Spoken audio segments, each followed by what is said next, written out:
The chair will call to order the Community Unit School District Board of District 201 board meeting today, April 24th, 2012.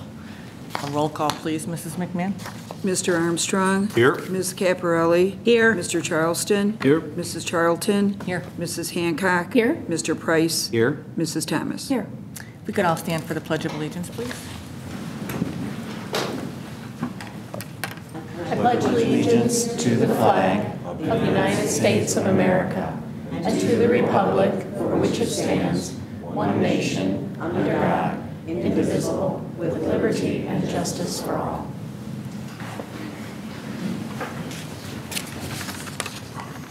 Well, we're going to go off just a little bit, and that we have some wonderful students here from our district, and we do have a presentation, and also just considering that it's a school night, we thought maybe we let them go first. So if that's all right with everybody, we'd like to invite up to the podium our Westmont Junior High Student Leadership presentation.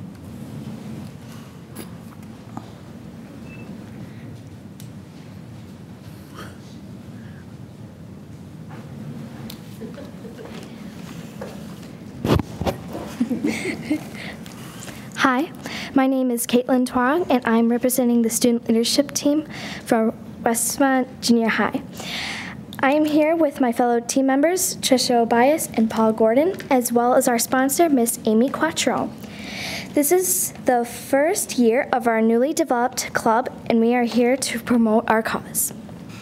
The student leadership team consists of 6th through 8th grade students who want to create a more positive and safe environment for our school.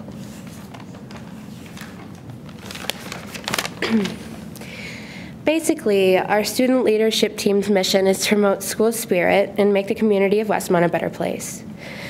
We like to make our fellow students aware of our anti-bullying policies and beliefs. We meet twice a month to plan activities and fundraisers, and we discuss school issues in order to make our schools safer. Hi, I'm Paul. One of our missions for this year, since we are a startup club, is to not only promote our cause, but also to raise money to be able to sustain our club. Next year, during Bullying Week, we would like to bring speakers and host community activities, and this is where we need the community help. We have ordered these wristbands that say "Band Against Bullying" for $1 each. If you would like to purchase one, we have some here tonight, or you can contact Ms. Quattrone at the school. Thank you very much for allowing us to speak tonight. Have a good night.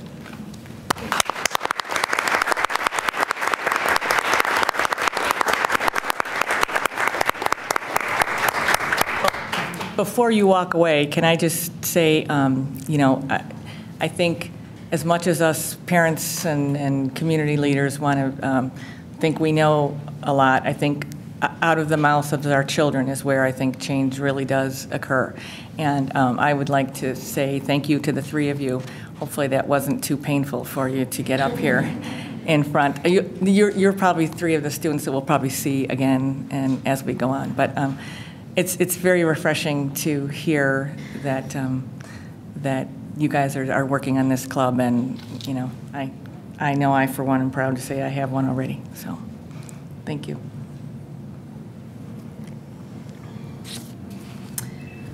Okay. Is that your presentation, Ms. Quattrone and students? Yes. Thank you. Okay, then the next item on the agenda is the approval of the minutes. And before we go on, I did, very late in the day, so I apologize for that, did send an email to the board members, but I've also provided for everybody just a suggestion that or an addition that I would like to see for the first minutes are the March 13th, 2012. So I have given that.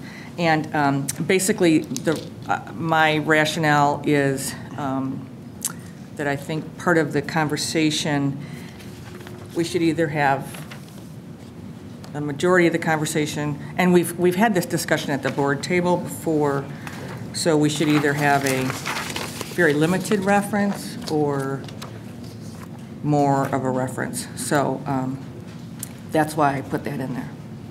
If anybody wants to. Well, I mentioned that, I mean, the issues that I think I was raising in particular, because it was, I was the guy who asked for additional time, in particular with respect to the board, to the bond issues. The questions I was raising at the time was not about the issuance of, but rather the structuring of. So we looked at the time, do we do a $5 million issue, a $4 million in one, or a $3 million in two? And Liz had structured, Blair, excuse me, had offered for the first time the prior week a document that basically priced those three scenarios. I had some specific questions about why the amortization on the 4-1 was structured where amortization on the $1 million piece was much more rapid as opposed to the $2 million piece in the 3-2, which was ratable and much more prorated. So it got to questions of pricing and structure, questions about how we carry negative arbitrage, and those things. Kim mentioned at the meeting that the questions I raised with her and then she passed on to Liz really hadn't been answered until immediately before the meeting. So in terms of your bolded comment, my issue was I wasn't raising the question of issuance, I was raising the question of structure and pricing. And so I don't think it's fair to have the minutes reflect, the nature of a question, which wasn't the nature of the question. Well, I understand exactly what you're saying, Dan, because I think, we have a videotape of all of our meetings. That's not my concern. My concern is that the minutes express what the concern was. But then it just says that a discussion then ensued. So that goes to the heart of what we have talked about in the past, was that I think, well, except that maybe, well, let me finish. And so to the extent that, maybe at some point we look at our minutes, but I think there was discussion about the fact that the board had reviewed these bond issues numerous times and that the board had already approved the issuance of the said bonds. So the question is, what you're saying, you're valid. What you're saying is correct. You said those things. But I think our minutes cannot reflect what one board member says and then just says a discussion ensued. Because I think that's where the minutes are. Because, I thought Judy did a fantastic job with this in the sense that she didn't actually go into the specifics of my questions. Right? She didn't go into the notion that it was about pricing or it was about structure or it was about, do you do $4 million or $1 million or $3 million and $2? It wasn't about, so all she referenced in her minutes, was the notion that some concerns were raised. Suggestion was made to postpone, and eventually we agreed to move forward. I personally think that those minutes are absolutely reflective of what happened in general, that the addition of the bolded section that you provided focuses on a single issue, which I wasn't even really addressing, which would give the impression that the concern being raised was about issuance of, as opposed to structuring of. So with all due respect, I think that Judy did a fantastic job of capturing the conversation, of putting it in the minutes appropriately, and I would suggest that, there's really no changes necessary to reflect that event. Never mind the fact that we do, in fact, have the video recording to really address what was said.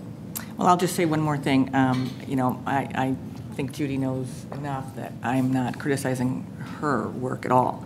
But what I'm saying is if our minutes are going to capture the dialogue and the conversations, that what I have put in here as my proposed addition does reflect what was said by some board members. It's not about the whole entire conversation. You're correct, Dan, and I'll say it again. There was concern expressed about blah, blah, blah.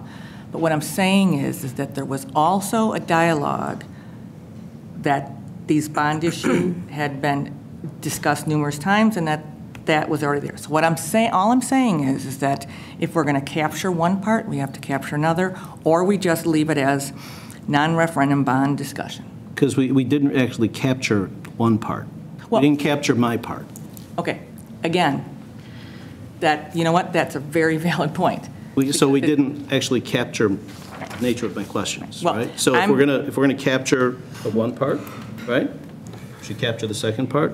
So if you're committed to having this, and that's fine, then at the very least, we ought to clarify the nature of my concerns as they were raised, as opposed to the notion that I was objecting to the issuance thereof. That the request for time was about the opportunity to review pricing and structure. Well, I'm sorry, Dan, I'm going to have to agree with Mrs. Charlton. I do believe that this is a better way of completing this thought about the minutes as we're talking about them here. Should my concerns be reflected in the minutes as well? I believe they are. Preparation and issuance of bid documents, it says right No, here. no, that preparation, Ready to actually, vote? preparation and issuance of bid documents is entirely different than preparation and issue of bond issues, bond documents. Sorry we disagree on it, Dan. I just think It that's... says bid documents as opposed to bond I documents. think this more completes the thought of that conversation. It not only doesn't, it's factually, incomplete and incorrect with respect to the representation of my position. Well, I respect your position, Dan, and I would like you to respect Do you? mine. Yes. Can I just All say right. two things real quick? My concern, I have two, actually, one concern and a suggestion. I think the way this reads, there's an inference that we got these documents at the last minute, and we didn't. We had the documents a week prior to the board meeting. So I just want that reflected because obviously, everyone did their thing, and we had the documents a week before the meeting. I just want that reflected in here, because the way this reads, it looks as though somebody didn't do their job and create these documents in a timely fashion, and they did. But can I just throw this out there as a suggestion to replace that paragraph? Ms. Anderson fielded questions regarding the bond structure, and a discussion followed. A suggestion was made to postpone board action, but after some discussion, it was decided to move to a vote. Is that acceptable or not at all? I'm okay with that. I'm okay with that. Better with that. Would be That's fine. fine. I'm okay with that. That works. Fabulous. Judy, did you get that? No, of course not. Okay, got it written down. I am absolutely okay with that, Mary Kay. Thank you very much. So, to the extent that maybe you two can talk later about that, are there any other, is that the only concern about that? Okay. Then the chair will entertain a motion to approve the minutes, to approve the minutes of the March 13th, 2012 special meeting of the Board of Education as amended. So moved. Second. Did you get that, Mary Kay, though? Did you get it written down, though? I'm writing it Oh, as we speak. we I have it can written say down. amended now, and then we can get that in So there. moved. You She moved, I second. second, okay. All in favor? Aye. Any opposed? Okay. Thank you, Mary Kay.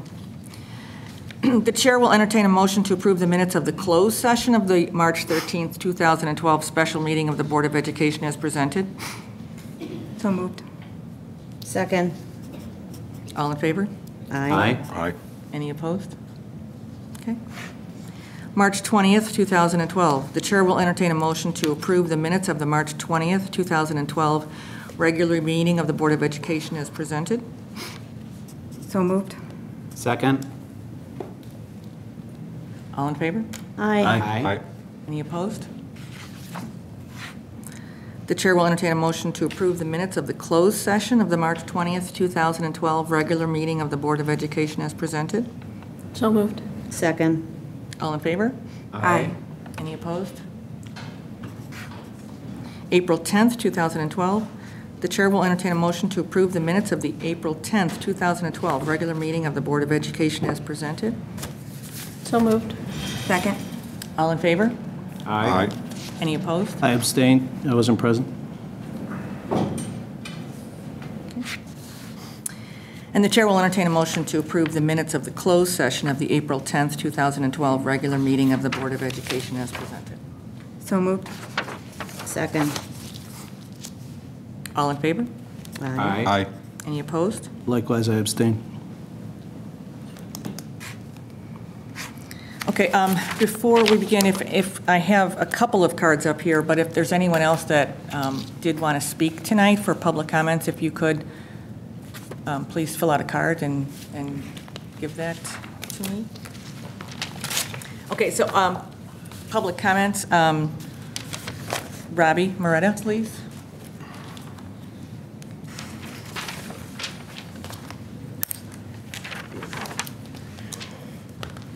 Hi, I'm Robbie Murata. I'm a District 201 parent. I have 2 children currently at Manning and 2 younger children. I first came before the board to talk about the issue of class sizes in 2007 when my son was in kindergarten. The board was considering closing South School, and we were told that smaller class sizes would be one of the results of doing this. That did not happen. I came before the board again when he was in 3rd grade to talk about class sizes, and talked about the way the desks in his room were creatively arranged so they could all fit and there would still be room to walk. He's now in 5th grade, and my other son is in 3rd grade, sitting in a class of 28, and here I am again. I believe the time to create fair and equitable class sizes in our district is long overdue. We need to set limits and adhere to those limits. At the elementary level, those limits should be the same for both of our schools. Certainly, if large class sizes are considered a detriment to the children in one school, they are detrimental to the children in the other. Both schools have students of all demographics, and they should all experience the benefits of lower class sizes. We were told in August of 2011 that for the 2012-2013 school year, we would have solutions. I was hoping to see those presented at the last meeting, but unfortunately, that was not the case. I appreciated that the board did not accept a plan that was clearly unacceptable and asked the superintendent to investigate other options. Simply waiting for the large classes to pass to the junior high is not a solution. Those students are getting shortchanged. Spikes in class sizes will continue to occur, and we need to have a plan in place for when they do. The last thing I want is to come back up here again and talk about this again when my daughters enter the school district. I believe this issue constantly resurfacing continues to divide the community, and that doesn't benefit any of our kids. I'm hopeful that Mr. Carey has now put together some fair and equitable options for everyone, and this issue can finally be resolved. Thank you. Thank you.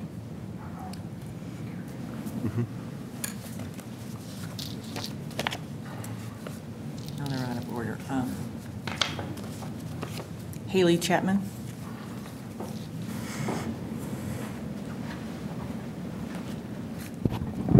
Hello, I'm Haley Chapman. I have 2 children also in the district, one at Manning and one at the junior high. I have 2 things that I wanted to bring forward, so I'll start with the shorter one. I know that we, I think it was 2 years ago, got rid of the Spanish or languages at the junior high, and I think that was both based due on financial as well as maybe the lack of students participating in that program. With the, and correct me if I'm wrong, with the increase of students that we're seeing at the junior high this year's 6th grade, as well as the incoming 6th grade next year, as well as I know the 4th grade is a larger class size as well, I'm wondering if the board would be interested in maybe sending out a survey to those parents to see if those language classes were offered, if we could bring that program back to the school. So that's the first thing. I give those junior high kids credit for getting up here and speaking. It's not easy. Okay. Forgive me for reading this. It makes it easier. My concern is that with small districts such as ours, with only 4 schools, that we're missing a common value system, in regards to class size. As a member of the community, a past teacher in Downers Grove, but most importantly, a mom of 2 children in this district, I know that we need to come to an agreement on our vision to be a small giant. I believe that if the board, with the guidance of Mr. Carey, can decide on what an acceptable range of students in a classroom in our school should be, then it will be a lot easier to figure out how to solve our overcrowded and our underpopulated classrooms. It should never be one school against another, or one group of students valued more than another.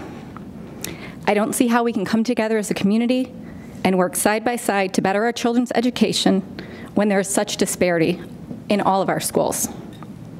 If the board, under Mr. Carey's direction, could agree on a classroom size that would be academically stimulating, yet fiscally responsible, I believe that many other things would fall into place. For example, a range of 20 to 25 students with no more than 26 and no less than 18. That's just an example. I can't understand any parent that wouldn't agree that that would benefit us all. There are many ideas of how to solve our student placement issues. I've heard boundary changes, grade level centers, amongst others. Some of those things might happen in the future. But this question of how many students should be in a classroom will still exist. If half of the students move from Manning to Miller, we still need to decide what an equitable and fiscally responsible classroom looks like.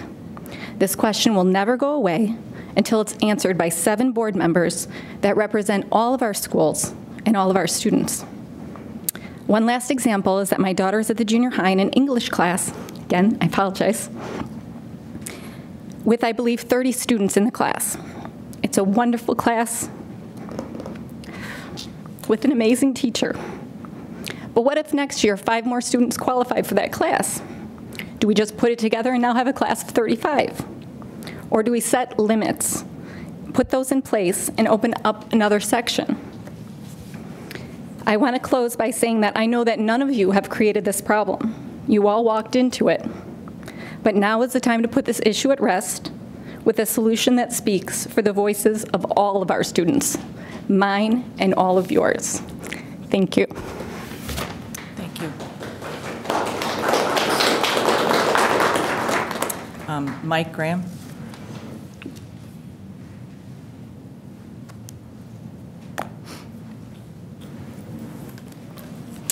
Hi, my name is Mike Graham. I also have a statement this time. Excuse me. I have two children in the district. At the last regular board meeting, the superintendent presented a district-wide staffing plan to the board for its consideration. The plan was rejected by the board. Mr. Price requested the superintendent look at additional options, and I quote in context, "Is there any possibility that there can be movement from one grade school to another or back and forth part of the day or whole day for staff?" And he goes on from there. This suggestion was part of the conversation on how to address the overcrowding at Manning Elementary. Among the board, there was enough support of this idea that the superintendent was tasked with going back and looking at the logistical feasibility of implementing the relocation. I'm glad to see the board is looking at the district's challenges from all angles and is being creative with its approach. I'm also glad to hear from multiple board members during the meeting, including Mr. Armstrong, Ms. Caparelli, Ms. Charlton, Ms. Hancock, Ms. Thomas, that the solution should be one that has a positive impact for all of the kids. I'm optimistic that the suggestion was part of a constructive brainstorming exercise, allowing the superintendent the opportunity to stretch perspective and look for alternatives. However, based on experience, there is significant concern that this idea might have legs, so to speak. Therefore, I present to you a petition that includes 288 names of individuals requesting the school board put forth the necessary effort to fix the overcrowding problem at Manning. Don't move it to Miller. The petition itself says specifically, petition summary, our school board suggested at a recent board meeting taking a teacher from Miller Elementary School and moving the teacher to Manning Elementary School to fix the overcrowding at Manning. That action will not fix the problem, as you've heard tonight, and it will only hurt the educational experience of the children at Miller. This petition is a petition telling the school board to not take that action. The action petition 4.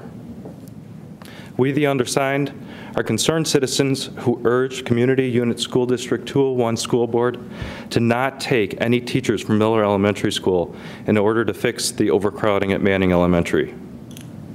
Instead, we are telling the school board to take another action to solve Manning's class size problem without taking away any Miller teachers or services and without hurting the educational experience of any of the district's children. Solve the problem.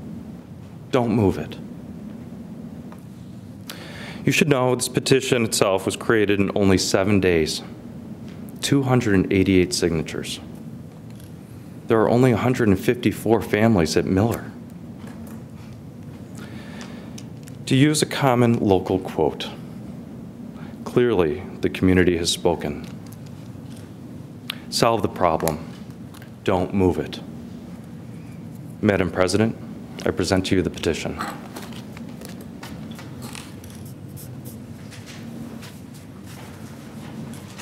Thank you.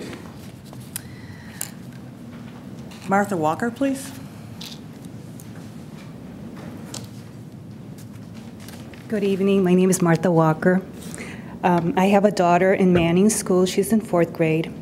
Sorry, I didn't prepare a speech or anything, but I came here to support the rest of the mothers from Manning.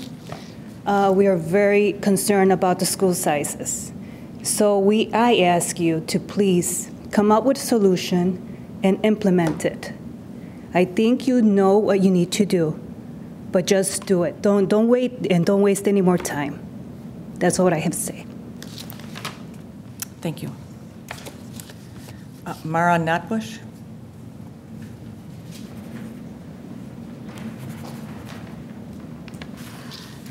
Hey, everybody. My name is Mara Notbush, and I have a 4th grader at Manning Elementary. Her class size is 28 kids. But first, I want to take the time to thank the board and the superintendent and all of you for the hard work that you've done by keeping us all informed and involved in forging ahead and making the tough decisions that you have to make. And I commend you and I thank you, and that's why I voted for you. I want to give a little story of what happened here when we moved to Westmont. I'm sorry, I'm a little nervous, and it's very emotional for me too, so I apologize ahead of time. We moved to Westmont 6 months before our daughter started kindergarten. We looked around at different neighborhoods, and we just really loved the little school, South School over here. So we bought a house a couple blocks away. And so we lived there for 6 months, and we saw kids going back and forth in that school, functioning and lively, and kids running around. And we were so excited that we would have the opportunity to send our daughter there, walk to school 2 blocks away, and there we are. Not in the 6 months that we lived there did we hear anything about the school closing. We heard rumblings, but nothing ever came out. We were never asked for our opinion. We were never told anything. We even went so far as to register at South School for kindergarten. Then, next thing you know, the school's closing and we're going to Manning. And I'm telling you all this because I just want to know, I guess sacrifice is a very strong word, but I think that we have sacrificed a lot. Now, here, imagine thinking I'm going to be walking my daughter to school and then putting her on a bus, going to Manning across the tracks, my 5-year-old daughter. That was very hard for me to take, but I'll have to say in the end it worked out. She gets on the bus, she loves the bus, she loves Manning. It's been great. However, we were told when they closed the school that the main reason was that we would have smaller class sizes. Not true. Not true from kindergarten. Her kindergarten class was 26, 1st grade 27, 28, 27. Now she's in 20. She has 28 kids in her class. Thankfully, my daughter is doing very well, and she has a fantastic teacher. But honestly, I don't think it's fair to the kids, to the teachers. They can't learn in that environment. And I have to say it makes me a little, I guess, envious to hear that Miller has such small class size. And I wanted to tell you this story because I want to put out there that we've all made sacrifices, and now I think it's time maybe to pool the resources, put it all together, and make it fair and equitable across the board for everybody. Now, next year, I'm sure, again, she'll have a class of 28, and I don't think, I heard talk about changing boundaries, and how do you do that? How do you decide what kids who have spent now her 4 years or 5 years at Manning she doesn't want to go and spend her last year at Miller. I mean, I just don't know how you do that. And I guess my plea is just that you just figure it out, pool everything together, make it fair and equitable for everyone concerned. Because no child should have to sit in a class size of 28, 29, and then have children who are, I think it's a class of 12, 14. That's just that's not fair, or it's not right. We all pay taxes, we should all have a level playing field. That's all I ask. So I just, I'm hoping you can just all get together and make it fair and equitable for everyone. Thanks. Thank you. Judy Wilson.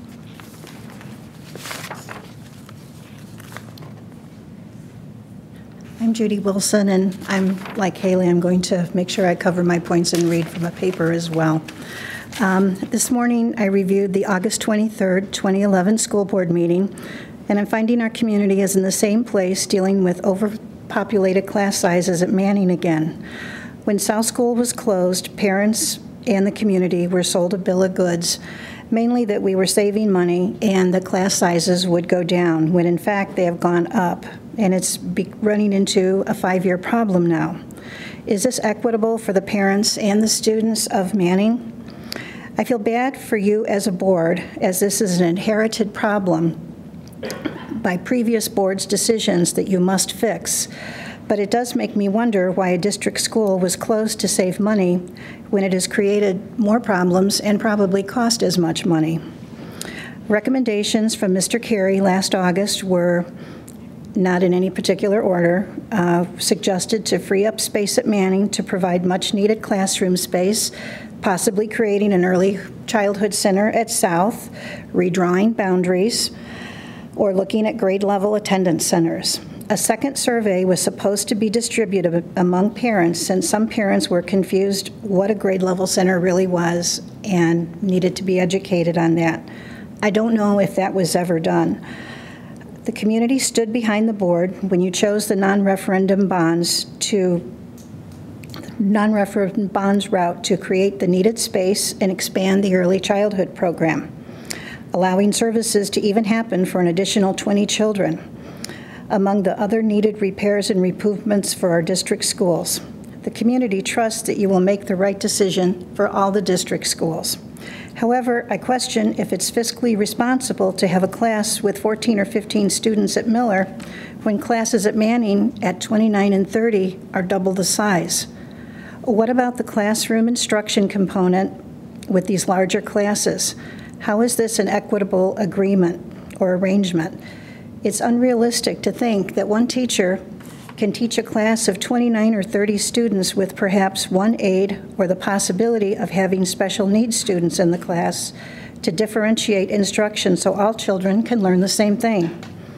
The board has taken progressive steps to free up classroom space and making improvements in each school. Now you need to ensure the parents the academic component is going to be met for the district students that will be equitable for all. I am looking forward to tonight's discussion and what options the board is presented with. I believe it will be handled equitably for all of the students. All of our students deserve and require the same due diligence from the board that Miller School has as well for their students. Thank you. Okay. I don't have any other cards, but are there any other public comments? Okay. Then we'll move on to the consent agenda.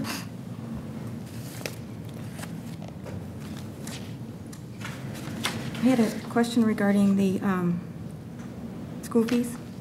Okay. It's not so much about the content. I think the content on this was wonderful. The spectrum of information that we got was great. It was more in line with is there a way to contact the PTOs or boosters because of the increases to sports and activities and that kind of thing? Possibly send a note out to them if they wanted to create some sort, if parents were concerned and wanted to help out, they could create some sort of grant for needy families. Yeah, I think that's something we could do is reach out to parent organizations and see if they would want to set up such a fund. Okay, was that your, did you have anything else? That was it. I mean, in terms of school fees, a couple quick thoughts just to say them out loud. I want to open with my ending.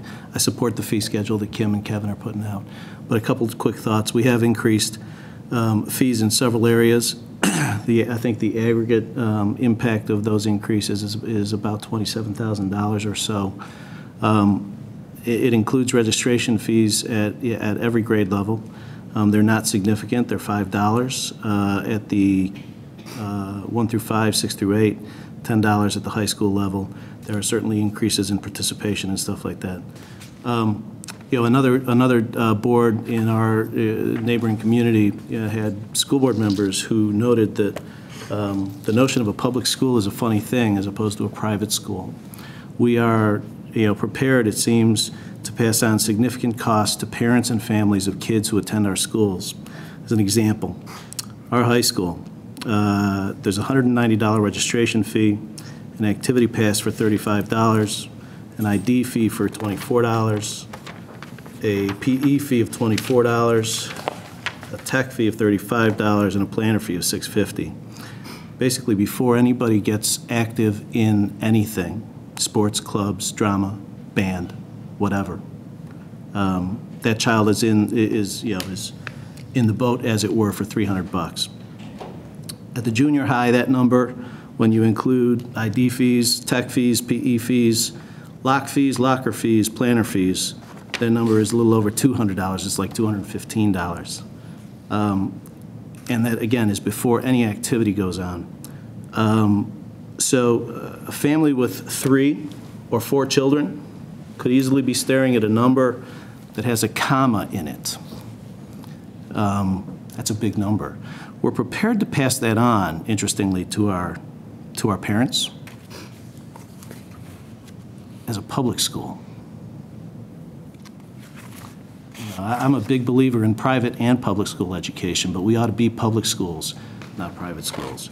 So, but we also need revenue, and that's something that this district, is not, for all intents and purposes, this board isn't prepared to talk about, other than passing on fee increases to parents. So, the fee schedule is reasonable. It's not a substantial increase, but philosophically, the notion of a public school, when a family of 3 could easily look at nearly $1,000 to get their kids into those buildings, feels untoward to me. So with that said, just are my observations about the fee schedule. I'd just like to make a couple comments. First of all, I would like to say, Kim, thank you for giving us this information. It appears that it took quite a bit of time to put this together, because what we have in front of us is school fee comparison, not only of our district over the course of the past few years,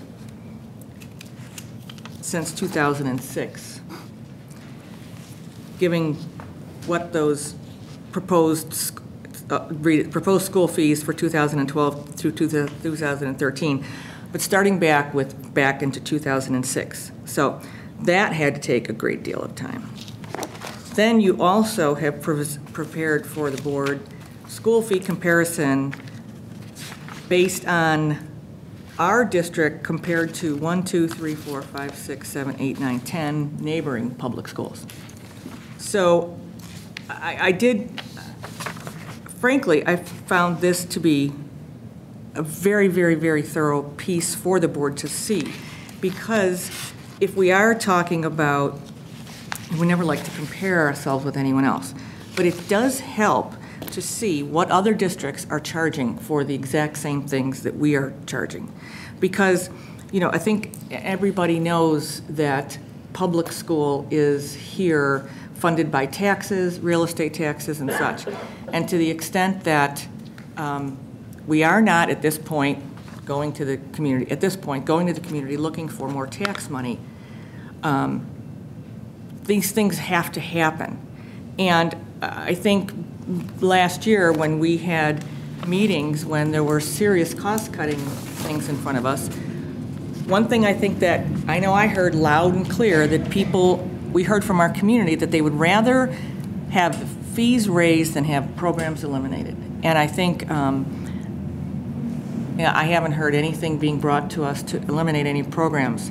So I absolutely say that I appreciate this thorough information for us. I thank you for giving that, because whereas I'm sure I am not going to be real happy when I write my check for my children, my 2 children, I can fully understand that there's no other way to do it. And so I just would like to say thank you for giving this to us. Just a couple of quick things. Marie, are you done? No. Yes, go ahead. My first thing, which I had mentioned to Kevin, was I didn't really think this belonged in the consent agenda, and I'm just going to say this aloud because I do think there's valuable conversation, and probably should have pulled this out and just had it been its own item. But since we're already here and we're doing it, I think that, last year we did no fee increases, which, hopefully was beneficial to the families in our district. Kim, one question I have for you is you mentioned in your write-up to us that up until this point there's been sort of a non-written rule regarding multiple children discounts. It doesn't indicate in your write-up kind of what that was or what it looked like. You did mention, that it's a little bit of a challenge to try and handle it. And I just wanted to kind of bring up for the board to discuss that I'm not sure it being a little bit manual to handle is the right reason to make it go away, but there may be a reason that is the right reason. And I do think we should, have a quick discussion about, is there really enough of a discount there that it's helping? Have we, had any conversations about this type of thing? I mean, I'll preface it saying, I have 1 child, so I would never take advantage of a multiple child discount, but, just wanting to make sure that people who do, have multiple children, particularly given, what the fee schedule already is, it's worthwhile saying, okay, we maybe should consider that, but, I don't want to just blindly vote on that without really understanding the impact, and I'm not clear right now. So that's my sort of first piece of feedback. I like Dan's suggestion about, is there some way to do some kind of sponsorships or something? I'm equally concerned in public education that we as a district don't set up a system where people that can afford it, their kids can play multiple sports and be in multiple activities. And people in our district that are, on a tighter budget either can't have their children doing those things or have to really, only one sport, only one activity. And we've always prided on ourselves in this district on making so many wonderful things available. And if there's a way somehow to look at families that have those financial needs and try and figure out if we've got some kid that's just fabulous at 2 sports, I'd hate to have that child miss out because there's fees that just make it prohibitive for them to participate. So I too support the idea that we need to have fees increase, and we do need the revenue, and that's very important. I just think we need to go on record as saying we should find creative ways to support families that can show financial need so that those children still get to participate at the same level of children whose families can afford to make those opportunities available. And I think that's kind of a foundation of public education, right? It's to try and even that playing field a little bit and, give every kid a chance. So that's all I have. So did you want some information then about Sure, the, sure. So the discount, and one of the things, when you come into a new district, you look back at all the old documents and see what's been published. So this year where it really came to the forefront was when we went over to our new Skyward fee management system. Everything feeds in, the fees pull up, you should be good to go. Well, then I discovered that there was a discount available, but had never been published on any of our fee schedules, and typically you would publish that so that everyone knew. So I don't really know, I can't determine from the 06-07 document whether that was ever approved or not. Okay. And again, it wasn't on any fee schedule to say, yes, this is policy, practice, whatever. So anyway, families with 3 or more children, the third child received a 25% discount, and then children after that, a 50% discount on their fees. And then so there are certain things like PE fees, you know, no discount. So again, you know, a little hit or miss. Not consistent necessarily application. Okay. So my goal is to have consistent application throughout the district when we're doing things. And one of the other problems we ran into was then there's no way to go in and discount those fees ahead of time unless it's a very manual process, and we can still miss families because not everyone in the family has the same last name, or they have a new child that they didn't necessarily register, those kinds of things. So we want to alleviate long lines at the paying table, which I'm sure several parents experienced because of that. And then again, what is the philosophy of the board? Is it the intent? We understand that, you know, times are very difficult for everyone. So do we want to offer that discount? Or again, is it equitable to people who only have 1 or 2 children that pay full fees versus families with 3 or more? And so that's really a question for the board to decide. So my goal was to make things even across the board, and we have, you know, solid implementation of what we're doing. Okay. And it would impact, we ran a quick report. From what we could tell this year, we had about 97 families that fall into that category. Out of how many, do you think? Roughly? You know what, I Roughly. didn't get that. Do we know? I don't know. We don't know, okay. And, but of those 97, 51 already qualify for fee waivers. Okay. So a little more than half. Yeah. Kim, I think I also remember you saying that no other district offers a discount like that? Not that I you know of. Not that I've seen. Okay. Can just hearing what you said, Shannon, it dawned on me, like one of the things you're talking about, you know, you're talking about what if there is just this, you know, this family in need and there's a child who, you know, the one thing I think we can all agree on is our boosters are some of the best in the area.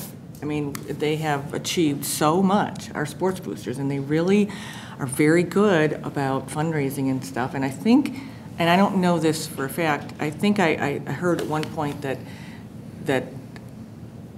they offered like summer programs or something like that.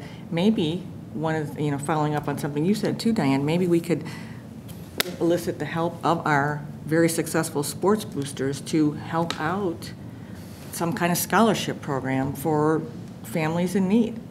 I mean, I just think that's one of the strengths of our district. So I'm certainly not saying that, I'm just saying to maybe that suggestion, you know, because they are fabulous. Our sports boosters are fabulous. So. One of the things we also try and do is work with our families, so we do offer the option of payment plans, because we do know that those fees, you know, when you're talking, you know, maybe $1,000, that's a lot for people to handle.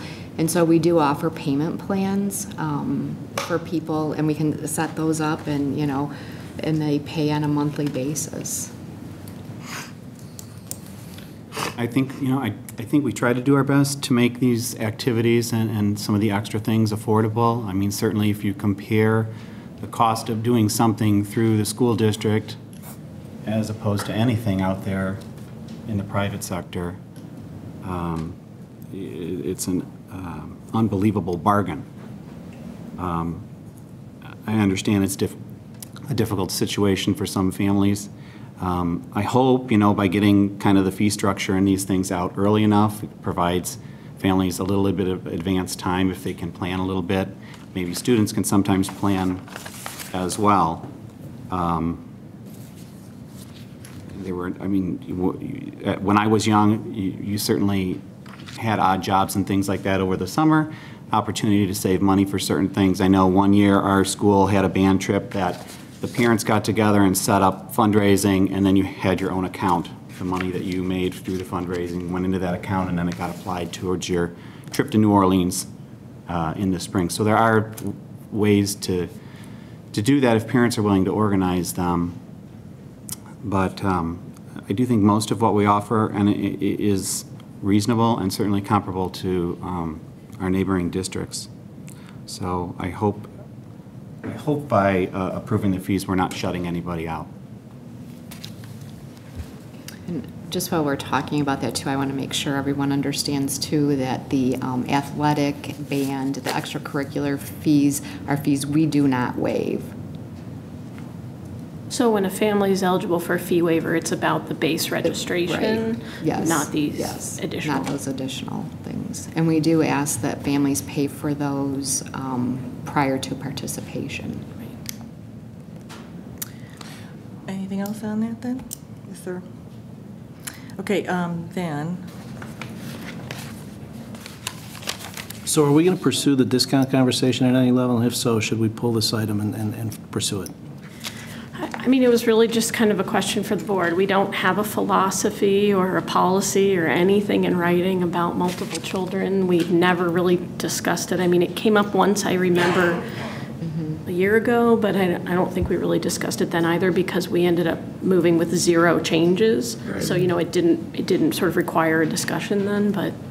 would you like to see that brought to the policy committee? I think so because That's a valid. Yeah, I mean, 97 families qualify, but a little more than half already have fee waivers. But this would be good to just have a policy that says this is our approach to this topic. I mean, we don't have anything. We've sort of done it, but it's not documented. Can the fee schedule be approved without the discount policy in place? It can, right? So it doesn't necessarily have to be pulled from the agenda? Consent? I'm not suggesting we pull the whole fee schedule change. There's a paragraph in Kim's write-up that talks about the multi-child. I would maybe say we pull that out, just that piece, and try and get a little better handle on what our philosophy is as a district. I don't think that decision has to waylay the fees as they're presented. I just want to say, my suggestion was not for this year, but that because we have to get these fees together. My question was, you're right, we don't have anything in our policy, so perhaps the policy committee could take that the next time I don't even know if there's anything set up, but then maybe the next time the policy committee meets to address that, not right now is trying to get ready for next school year.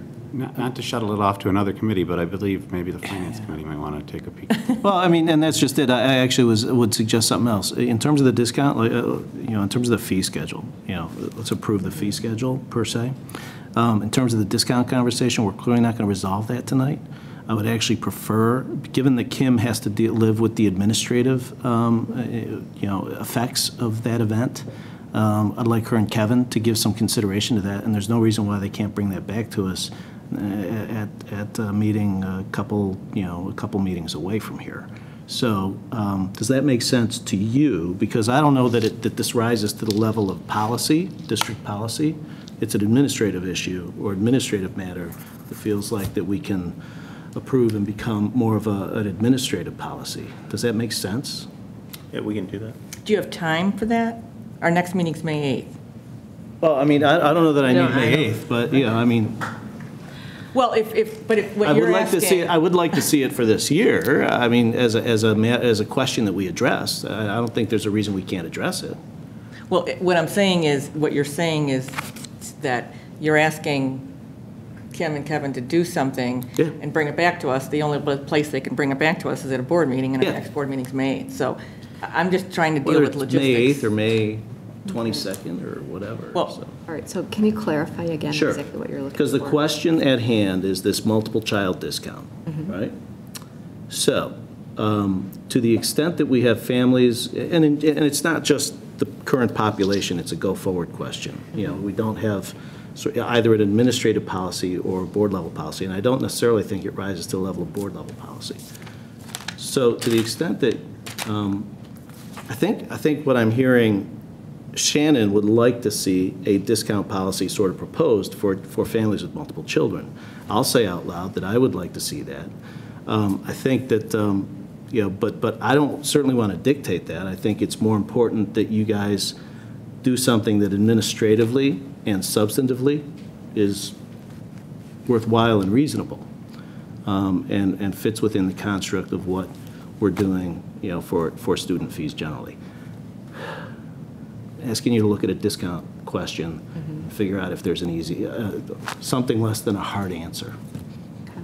Does that make, Well, it was an administrative thing that was difficult to manage, just from what I'm understanding from what you're saying, and it was hard to keep track of, and you weren't sure if people were getting it or not getting it. So we're basically, she already told us that it's a problem from that perspective. Yeah, the existing process. So, I don't know if there's another mechanism to do that, whether to have people just pay the full freight up front, then issue a refund later in the year when you figure it all out, or, And we could do that. so that it doesn't cause the administrative headache at the very beginning. Gates, yeah. In Skyward, is that where the issue is? Yeah, it's just that it can't discount those fees because it doesn't know that there's, it doesn't know that Everyone's there's multiple individual. children in a family. Right, it can't There's figure not it a out way so to far. program that. And so, and again, it's even, what is the board philosophy on that? Mm-hmm. And that's what I just feel like we're lacking, because we haven't discussed it, at least since I've been participating.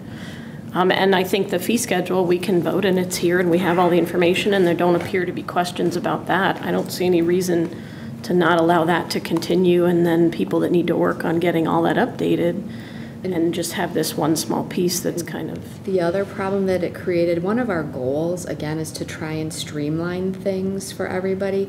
And so with online payment, our goal is to reach 100% online payment. We don't have to handle cash. It makes everything better for everybody.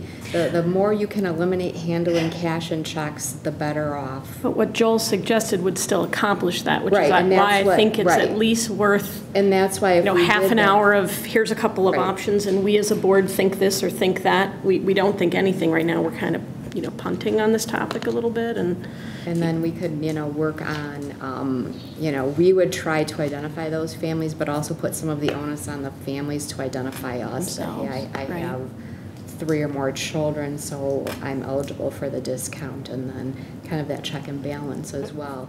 But that would allow, if we did a refund after the fact, that allows people to be able to pay online, streamline that process so people don't have long lines at registration and things like that, because ultimately the goal would, to have that face-to-face registration process eliminated or as short as possible.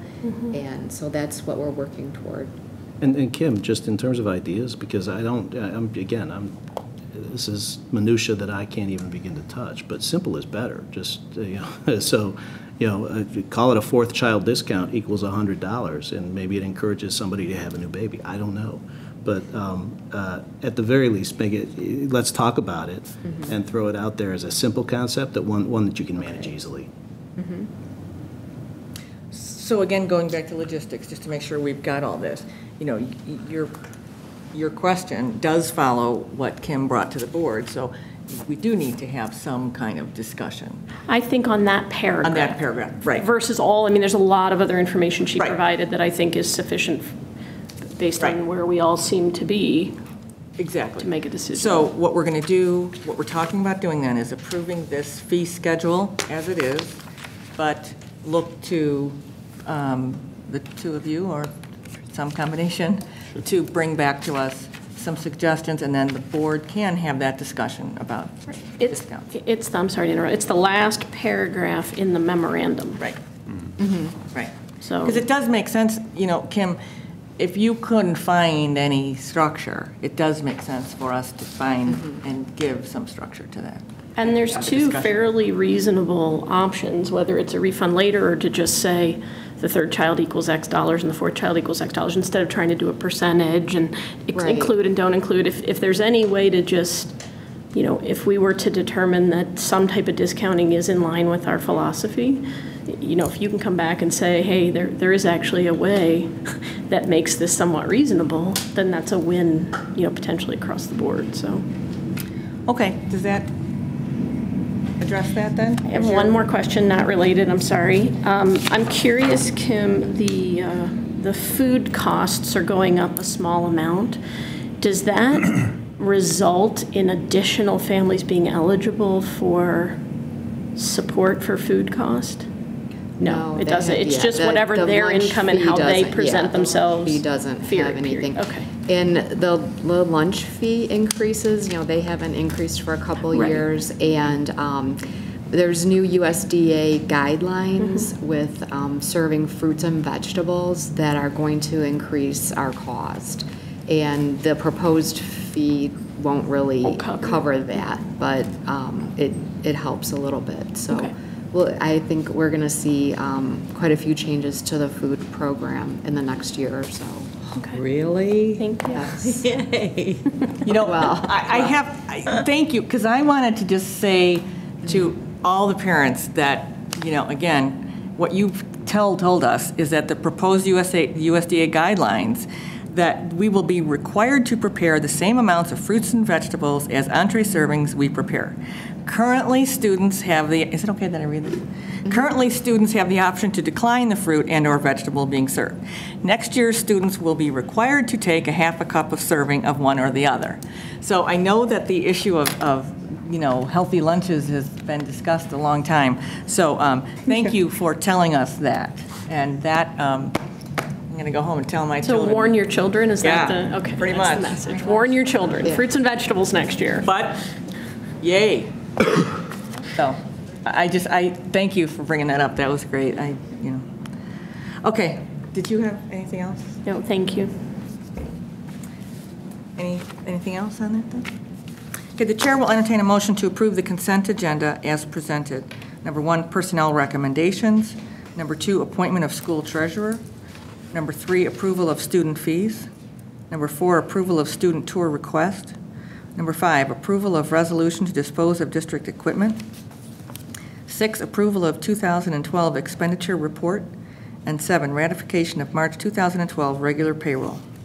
So when we approve as amended, that the memorandum doesn't, as presented, where he said as presented, should it be as amended? Well, no. We're taking out that paragraph? No, because we're approving the fees. Well, I'm asking a question. Is the memorandum, the write-up that Kim did, the memorandum that requests action, is that part of, Kevin, is that part of what we're approving, or are we only approving You're approving the fee structure. Okay, I just wanted to make sure I didn't understand. Thank you, sorry. Yeah, then that's kind of what led me to ask the question before I read that. So I want to read that again. So does somebody want to? So moved. Okay. Second. Okay, and roll call, please, Mrs. McMahon. Mr. Armstrong? Yes. Ms. Caparelli? Yes. Mr. Charleston? Yes. Mrs. Charlton? Yes. Mrs. Hancock? Yes. Mr. Price? Yes. Mrs. Thomas? Yes. Okay, the next item on the is an information discussion item, presentation of monthly financial statements. Okay. Okay, let's see. The good news is that the state vouchered the third quarter categorical payments in the month of March. With that being said, though, however, now instead of owing us $367,000, the state owes us, as of the end of March, $649,000 for the current year. We also got some information that the comptroller's office was expected to release the second quarter mandated categoricals by the end of April, and I can tell you that we did receive some of that revenue today. So that's good news. They do not anticipate, though, releasing the third and fourth quarter payments yet this fiscal year, and that's the scenario that we've been operating under for the past 2 years. Again, in the education and tort funds, the state owes us $465,000, and in the transportation fund, about $185,000. There are going to be some potential changes to transportation, so as we get information, we'll be bringing that to the district and potentially making some decisions about transportation. And expenditures are basically where they should be at this time of year. And then if you noticed our investment schedule, we have all of our CDs have matured, and the interest that we're earning in our different accounts at Clarendon Hills Bank is higher than we can earn on CDs right now. Also, I don't believe anyone has received their tax bills yet. There's an indication that tax bills may be late. So I've been monitoring fund balance and projections, and we're fine. So I'm not looking to do much investing right now until I get word about when we're going to receive those tax payments. For reporting purposes, so if the state or if the county, sends us taxes in June, and they're light because they didn't get bills out in time, will they not send us more taxes until late July? Is it a once-a-month event? I don't know. They'll send us a payment schedule. DuPage County is very good about telling you when they're going to pay, and they pay on that day. I just haven't received word of when those payments are scheduled. Okay. But I'm aware of it. I'm monitoring the cash flow, and we're fine with it at this point. I was going to note big picture stuff. Yep. Because there's a lot of minutia, but we've got sort of $8.8 million in total operating fund balances. We have a run rate of about $2.5 million a month. So our low, if we get no money between here and the end of May, we look at about a $3.8 million, sort of low point balance. As a practical matter, will probably be a little over 4, probably 4.1, 4.2, something like that, depending on what kind of payments we get by the end of May. Right. June is a funky month because we get all these taxes in June, so our balances, pop at that point, to something, near $10 million or $11 million, depending on the number. But, with that, again, big picture stuff, our run rate, this year, the first 9 months of the fiscal year, our expenses are pretty much dead on budget is the short answer. And the question on revenues is interesting because if we don't catch taxes in June, it looks funny because then all of a sudden for the year ended June 30th, we'll look like we have a huge deficit. If we do catch taxes in June, then we could look like we're, it's just a very funky thing. Right. So, from a structural standpoint, big picture, we're on a run rate to meet our budget. Let me say that again. It's worth saying to people who want to think about it this way, but at the 30,000-foot level, we're running at our budget, which is a structural deficit of sort of $400,000 plus or minus this year for operating stuff. I think. Yeah, we're pretty close. And some of it, we're going to review the, again, cash basis versus accrual basis, and is different because when we get, a lot of our grant payments, we get after the end of the first of the fiscal year, so you have different years in your cash basis reporting, so it becomes very complicated, and which payments were recorded in which year, depending upon when they were received. Yep. So. Anything else, Kev? No. Then the next item on the agenda is the 2012-2013 staffing discussion. Kevin, do you want to? Sure.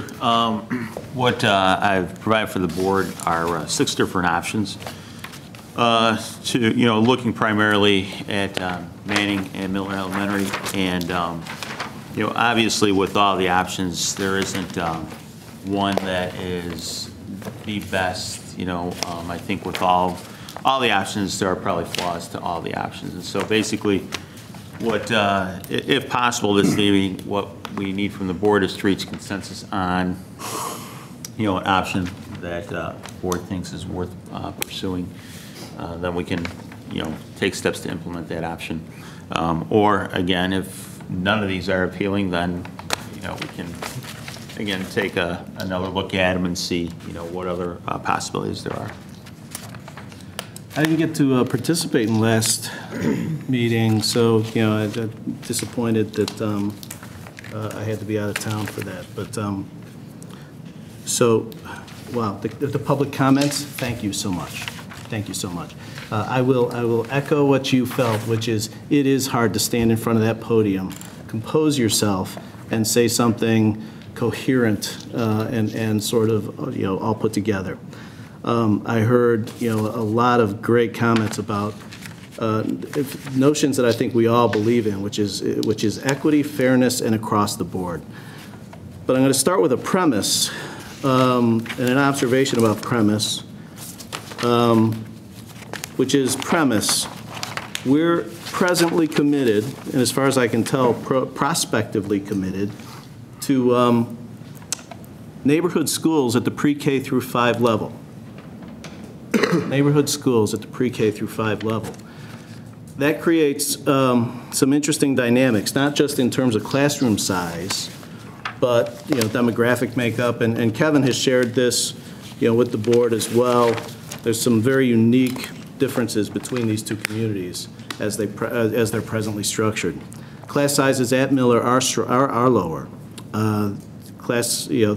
Miller's low income is substantially higher as well. Their percentage of English language ELL kids is 17.5% to 3.5% at Manning. IEP rate is higher and the mobility rate is twice as high as well. So the level of differentiated learning that's going on at Manning is substantively higher, substantively.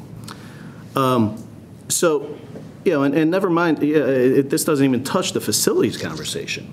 Notions of music rooms and art rooms and libraries and experiences with clubs. It doesn't touch any of that. And so I especially appreciated notions of across the board and all that stuff. But as a practical matter, given our commitment to the notion of neighborhood grade attendance centers, the notion of sort of apples and apples, I don't necessarily think exists, and it can't, so long as we're committed to that.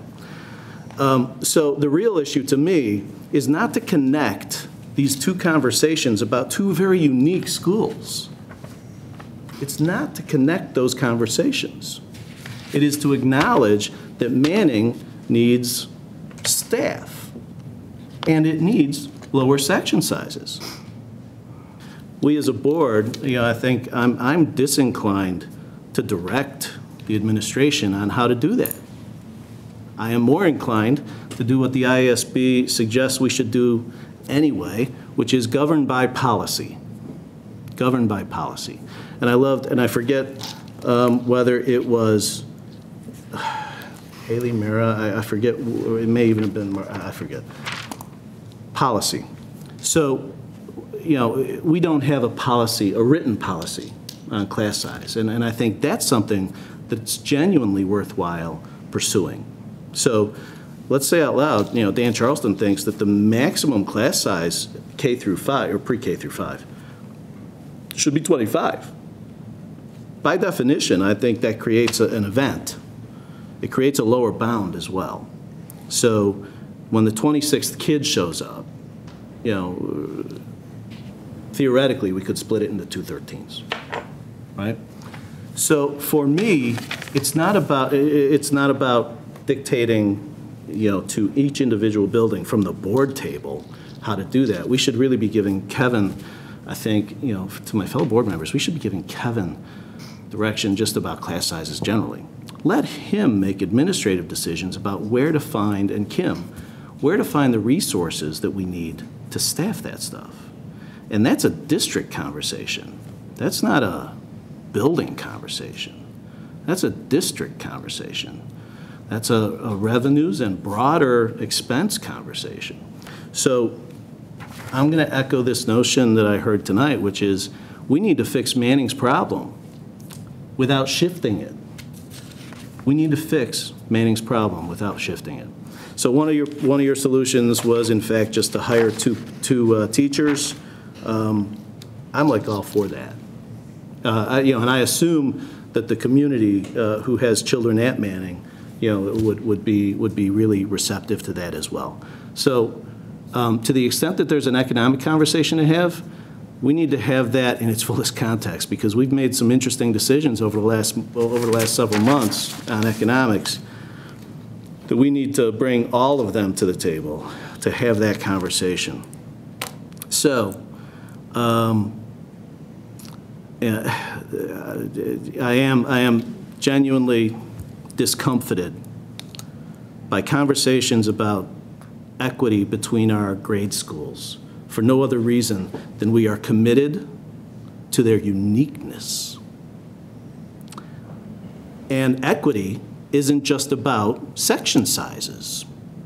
Equity is about how many Spanish-speaking kids are in there, how many poor kids are in there, how many new kids are in there, how much differentiated learning is necessary to make a kid successful in those spaces.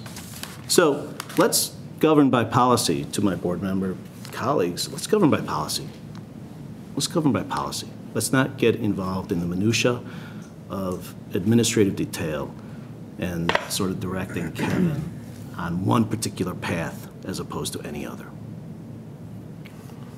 So, my point of view. Well, I guess I'll jump in here, Dan. Please, I mean, absolutely no disrespect, but I'm a little shocked to hear you say that we should spend money in a deficit budget like we have, considering in the past, every time we've talked about spending money, you've said that we should, if we spend money here, we have to take money from there. Actually, I haven't, and particularly with respect to what's happening Please allow me to finish, Dan. Okay, I sat very quietly and listened to your whole thing. Okay. I do agree that we should probably have some policy on class size. I think there needs to be maximums. There also needs to be minimums. We can't put 13 kids with one teacher. I don't think that's a fair distribution of the district's resources. So, I mean, in the bigger conversation of, how do we move forward in the years to come, I definitely think we need to sit down and create a policy-based something on there. I know that Kevin has talked in the past that, having policies about class size isn't generally the best thing. At least I remember you saying that at a couple meetings, and there are always going to be pitfalls in something you do. I mean, for instance, you set the limit at 25. It's 2 months into the season, or into the school year, and 3 kids come in. So are we splitting the class in the middle of the year then? What if 3 kids leave? Are we then unsplitting the class in the middle of the year then? I still think that there's going to be some pitfalls there, and I just want us to be prepared for it if we're going to talk about setting a number for the classrooms.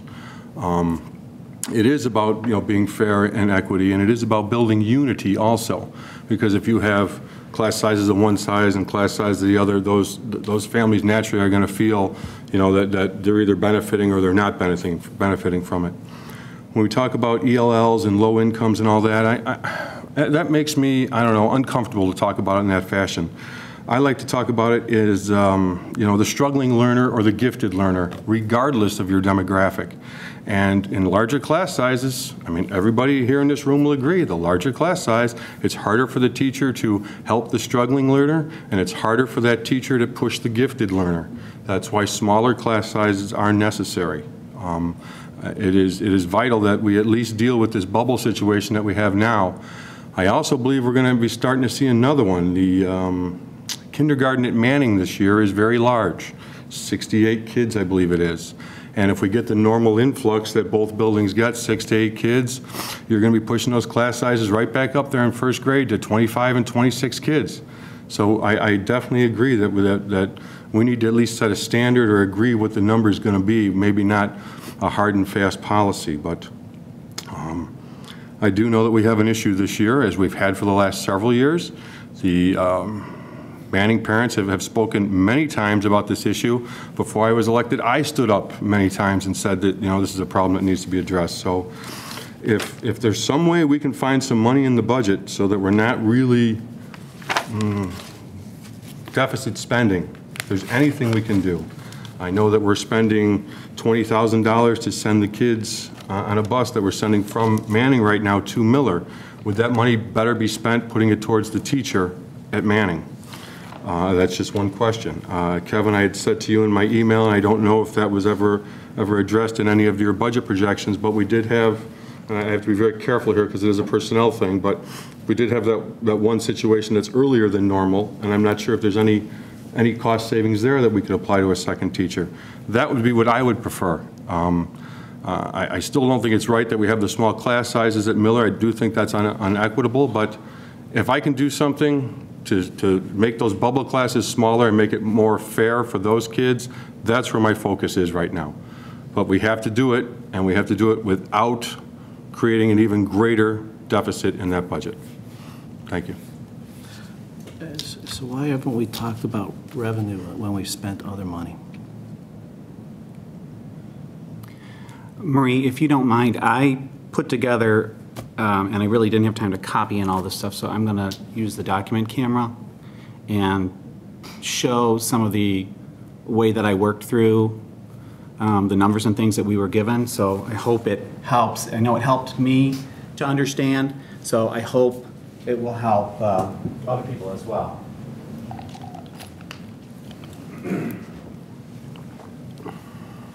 I just basically made a very simple spreadsheet because the thing I was having the most trouble with is the notion of all these subgroups, the low-income subgroup, the ELL, the IEP student, the mobility, and then, of course, our typical student. And really putting it all together and see how things shift around as you add sections, as you change the class number, and that sort of thing. So what I did is I took the numbers, Kevin, that you gave us in the elementary staffing chart here on page 2, and I know they're from the student report card, or the school report cards from 2011, and I applied them to the number of sections we have and the number of students in those sections, and got breakdowns of how many low income, how many ELL, and how many are in the different classes at both of our schools, because I was really struggling with how do you figure out where your needs really are. I hope that kind of shows up. Just real quickly, this is looking at Manning School using 2011 school report card numbers. And right now in our K through 5 programming, we have 419 students. We have a total of 18 sections. And then if you take the 419 and you apply it to all the different percentages of students based on the school report card, you'll come out in this column here with the total number of students in each subgroup for the entire building. And then I just divided this number by 18 and got, on average, over the whole building. I know it's going to vary class to class what these numbers break down to be. And so we know overall there's an inequity in the number of students per class. You have 23.3 at Manning and 16.2 at Miller. And then I looked at the actual differences between the subgroups. In other words, what percentage, what distribution of subgroup occurs at Manning versus Miller. And so that's what the black numbers here represent. So for example, at Manning, using all these percentages that we have here, in each classroom we have an additional subgroup of IEP. And we have 10.3 additional what I call typical students. At Miller, we had 1.2 low income, 2 ELL, and a 0.6 student that's in the mobility category. So looking at this, it was great to have numbers, but since I'm a believer in differentiation of instruction, I made a little chart that represents it a little more straightforward. Kind of. It doesn't really fit on the camera that well. But this is what the distribution looks like at Miller, as it is right now. That's your 16.2 roughly. I didn't denote partials on the chart here. And then I don't know if you can really see that, but that's kind of what the distribution of the classrooms look like at Manning. So there's an additional 7 students in there from different categories. then I said, well, what's the real difference here? Because I got so many colors on each one of these classroom charts. So I crossed off all of the likes on either side. If Manning had an IEP student and Miller had an IEP student, I crossed that off so I could see what's the distribution difference in the classrooms. And so here's the breakdown at, unfortunately it's not focused, at Miller. We have 2 low income, approximately 2 ELL students, and a mobility student. Joel, put it back up. They just focused it. Okay. Sorry.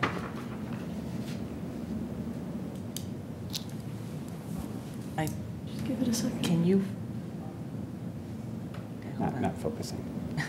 I thought I just saw. It is. It just did autofocus. again. Just leave it for 1 sec. All right. There. There we go. Okay, there you go. Okay, very good. I think you saw that. At Manning right now, this is the breakdown. So you have 1 IEP student and a large number of what I call typical students. So after we've taken out all the equalities between the 2 classrooms, between the teacher at Miller, the teacher at Manning, we're basically saying that the teacher at Manning has this educational responsibility, and the teacher at Miller has this educational responsibility that are different from one another. And so I can't say if the workload between those 2 schools are equal or not, but it looks a little bit uneven. The next thing I did is Kevin gave us some updated numbers, which were for this year having to do with low income and the lunch program and that. Yeah, and just because, the question was, next year we're projecting Manning to qualify for a breakfast program. So the question that was asked of me is whether or not we're anticipating the percent low income to increase over next year. And so the numbers you're looking at, those are numbers that we report to the state for our breakfast lunch program. The question then that was asked was, is that then the percents that will show up in the student report card? And the state takes those numbers and they in turn put them in a formula and generate what appears in the report card. So those numbers are always higher than what will appear on the school report card. We weren't able to contact anybody from the ISBE. The person who handles that responsibility was not in today. So we're not sure exactly how they take what we report for the lunch program and how they generate what appears on the school report card. Well, I plugged those numbers in, and proportionally, hopefully, they'll be, representative, whether they wash out in the end to be a little bit different. And I'm not going to put the chart up again because it basically looks the same. But after you take the classes and you remove all the students who are in similar subgroups, you end up with this. See, the distribution changes now because you have more low-income students at Manning. And so the additional teaching responsibility for a Miller teacher is this: 2 ELL students and 1 student with mobility. And this is what Manning's looks like. So you have 2 low incomes, an IEP, and about 8 students who are in the typical category. So it helped me to go through this, to kind of look at it and see from kind of a workload standpoint. That's what I would have to do with my employees as I give them tasks and see if things are equitable. To me, from where I sit, that element doesn't look equitable. And one of the issues I have is in the Manning classrooms, you'll say, well, you've got a lot of typical students here.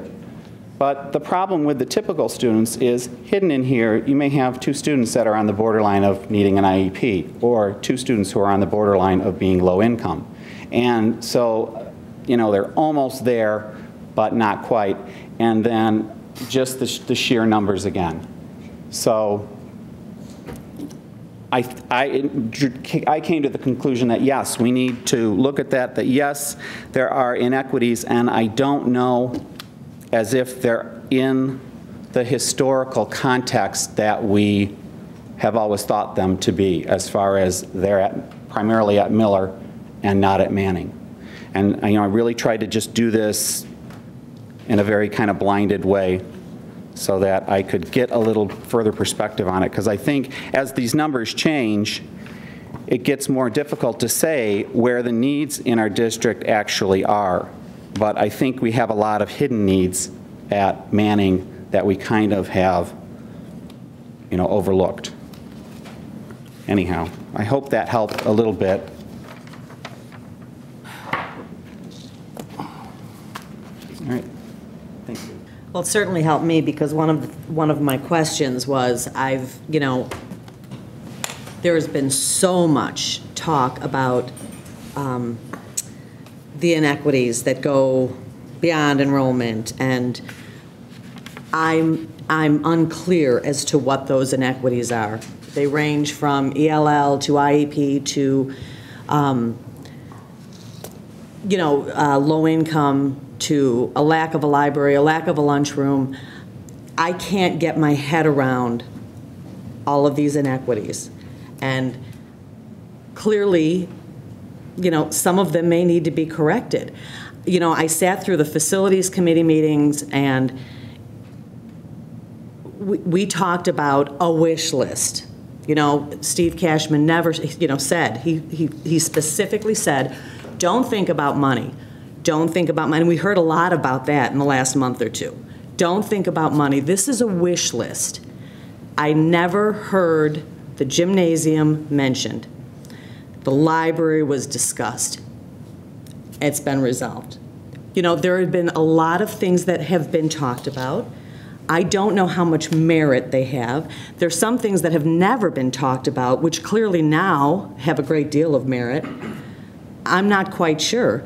You know, anecdotally, I have to tell you this story, because I was speaking to a little 9-year-old at Manning, a Manning student, and I asked her if she wanted smaller classes, and it didn't jibe right away, what she was saying to me. I said, would you like a smaller classroom? Would you like less kids in your class? And her reaction was, absolutely not. No, I do not want smaller classes. And that struck me, it caught me totally off guard, because every time I walked into her classroom, I would come home with bruised thighs, and, you know, because it is so crowded. And I couldn't understand why she said no. And when I said, why don't you want a smaller class? Isn't it noisy? Isn't it difficult? And she said to me, I don't want smaller classes because then my teacher's going to be paying attention to me. So from the mouths of babes, you know, here we are looking at it from totally different perspectives. I want her teacher to pay attention to her. She doesn't, because she can't goof off and pass notes and do all her stuff.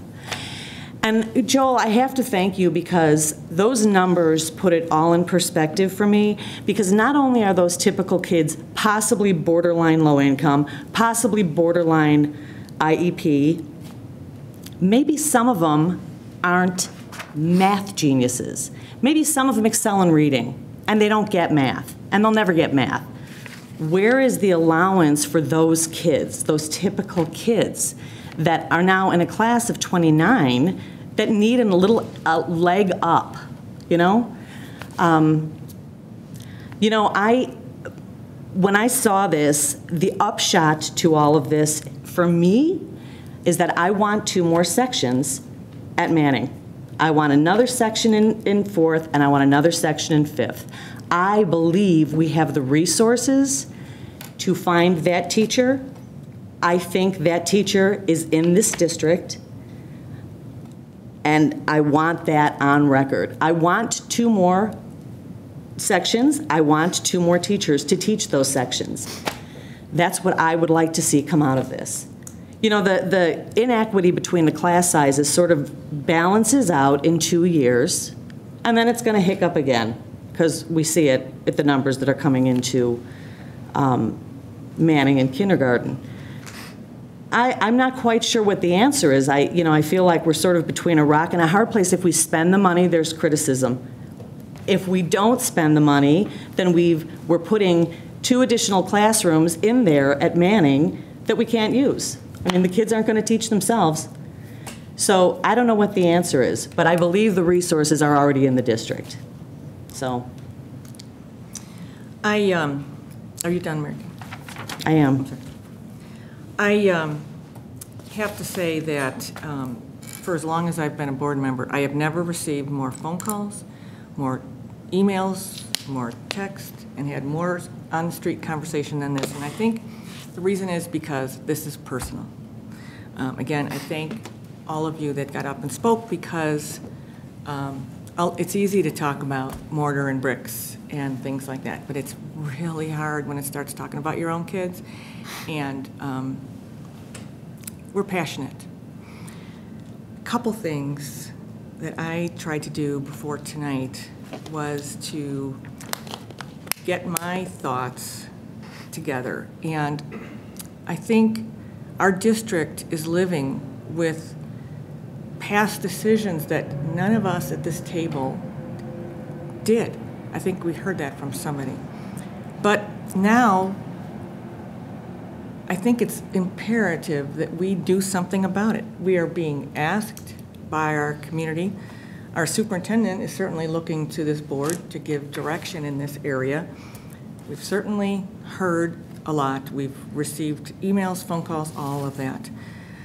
I have to say, I wrote a couple of things down, so bear with me. I have to say that to the Miller families, Mike Graham, I applaud that you are looking out for the best interest of your children. That's a very admirable quality.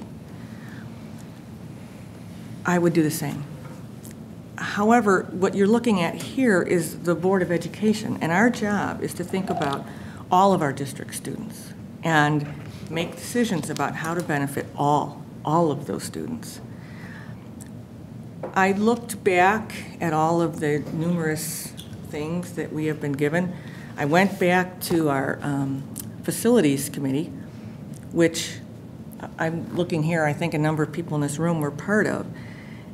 On the first page, it talks about guiding principles for the committee. Number 1, small class sizes. The teacher-student ratio, I think that's supposed to be student, ratio or class sizes should be kept as small as economically practical. Class sizes should be equitable between the elementary schools. It also talks about number of classrooms and class sizes. The appropriate number of classrooms per building or distribution of enrollment areas to maintain smaller class sizes and equitable class sizes between the buildings. And one last point, equity across schools.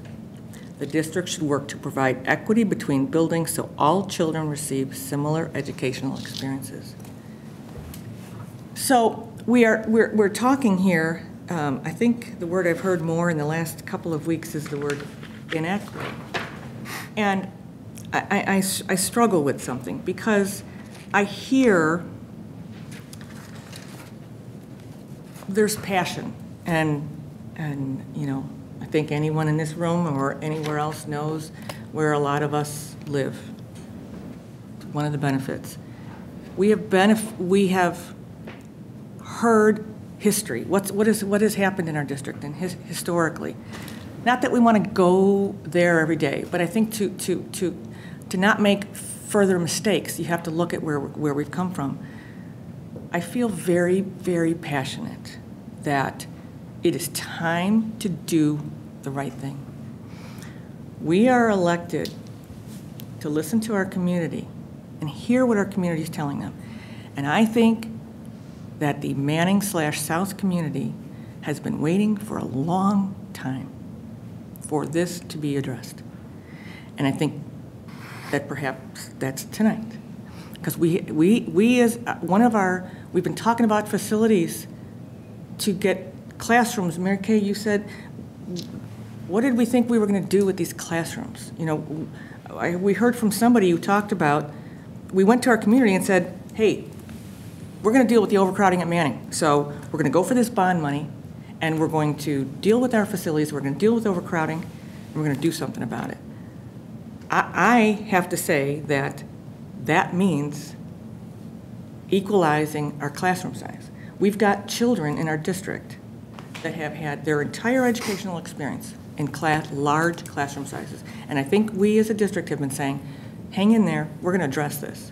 So I think one thing I'd like to say is I'd like to walk out of here tonight. I agree that, number one, I will say that I think we need 2 other sections at Manning right now to deal with those 2 classes,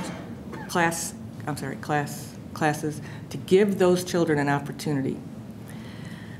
I guess I would have to agree that I think that one of the things I would like to see, we are never going to all agree on everything, because we all have a different perspective. We all come from a different place. We all have a different number of children. Some of us have gifted children, some of us have low-income children, some of us have whatever. But I feel very strongly that the longer we keep saying all those things, the worse things are going to get. So I would really hope that at some point we stop saying low income equates to low ability to learn, because I don't believe that's true. I don't believe that we can just say, look at low income, and that means that they don't that student or that population doesn't have the ability to learn. I think that is kind of borderline a prejudicial statement. I absolutely understand that there are struggles. But I'd have to say something. Joel, your chart, you talk about that typical child. Well, you're right. I agree with something you said, that typical child, there might be some borderline low income, there might be some borderline everything else. What about the child who's borderline gifted? What if that teacher never has the opportunity to go up into that child and help that child? So I think that when we talk about equity, I think you have to look at apples and apples. You can't say small class sizes are educationally sound and that needs to be preserved when you're looking at the majority of our elementary students do not have that ability. And I think those are divisive words, and I think that it is up to us to do something about that. I think that I need to make a correction. I keep hearing that the discussion is to solve Manning's problem by making it a Miller problem. And I would like to say, from where I sit, I have never, ever thought of that. I don't think anyone ever at this table ever said, take 2 classes at 15, double it up, make it 30. I don't think anyone has ever said that. I have never heard that at this table. But I will say, I know what I said is that when you look at what is in front of us, I would like to propose, as long as we're talking about policy, that this is an exercise that the district does every year at this time. I don't think anyone's talking about, tonight we're going to make a decision, we're going to stick with it for the rest of our lives, forever and ever, amen. I think what we're saying here is that we should look at what's in front of us. So what's in front of us now? One of the suggestions that I know and that I made is discussing split-level classes.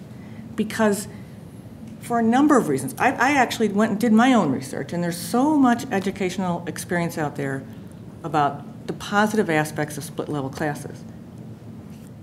Now, again, I've said it before, my own child was in this district and benefited. I haven't seen anything that says that that's a bad idea. I mean, I think one of the things we're talking about is trying to deal with differentiated learning. It already is going on at the junior high. We have kids in classes with 6th, 7th, and 8th graders. differentiated learning is there. I'm not an educator. I am not an educator, and I would never, ever, ever profess to be an educator. But what I am is an elected board member to come to this table with the things that I hear from our community. And our community is saying, I haven't heard one Manning family ever come to me and say, go steal something from Miller. No one is saying that. I think what people are saying is, we Manning families want the same experiences that are over at Miller. And if I could tonight, I'd tell you, then let's go 15 across the board. Maybe that's the answer. Of course it's not the answer, because it's not fiscally responsible. It is also not fiscally responsible for us to just say, let's just add 2 teachers. Because that's not fair, and I say that with air quotes. Nothing is ever really fair. But one of the things is, and I know I'm talking a lot, one of the things that we promised when we became board members is to be fiscally responsible for the taxpayers' money, because it's not our money.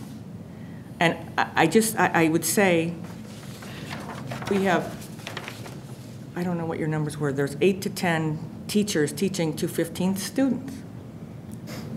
I know that was absolutely said as to one of the reasons why South School had to close, because a board member said they will never, ever, ever sit in a district that teaches 14 to 15 kids. Now, if we could afford it, I would wholeheartedly embrace that, but we can't. So I think it's incumbent upon us to figure it out together and find out where we can all work together. Because the other thing we haven't even talked about is, we keep talking about these bubble classes. Well, where do we think we're sending these bubble? We're sending them to the junior high. So now we're going to have a problem at the junior high, and then what? If we just go and say, let's just hire 2 teachers, let's find some money in the budget somewhere that doesn't exist. Well, aren't we opening up a can of worms there?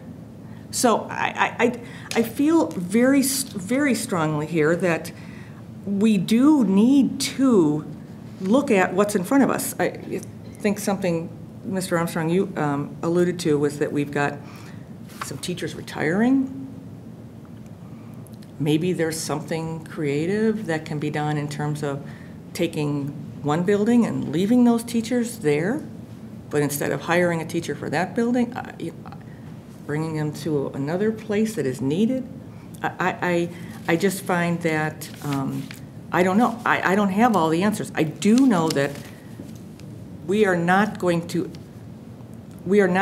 ever come together as a community until we all admit that we have needs. Our students have needs, and we need to address them.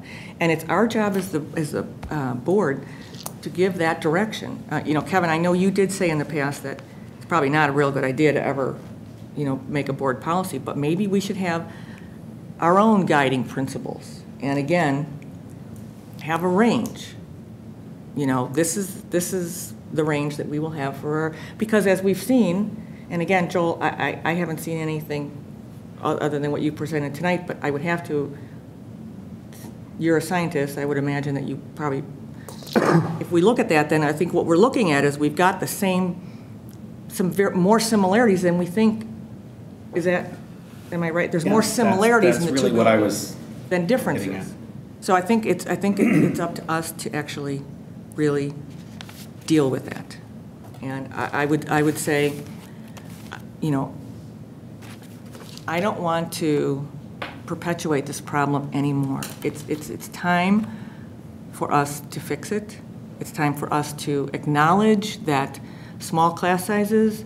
I think I actually saw somewhere that maybe some of the Miller's reading numbers have gone up. Well, that's fabulous.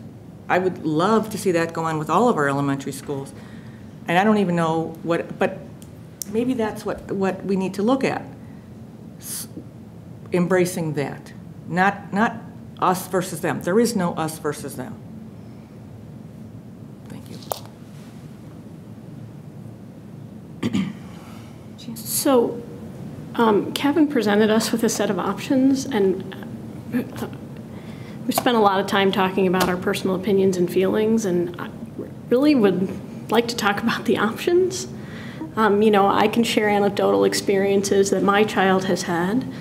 One thing I would like to say based on conversation with some of the educators in our district is talking about limited English proficiency, talking about low income, and talking about mobility makes people uncomfortable.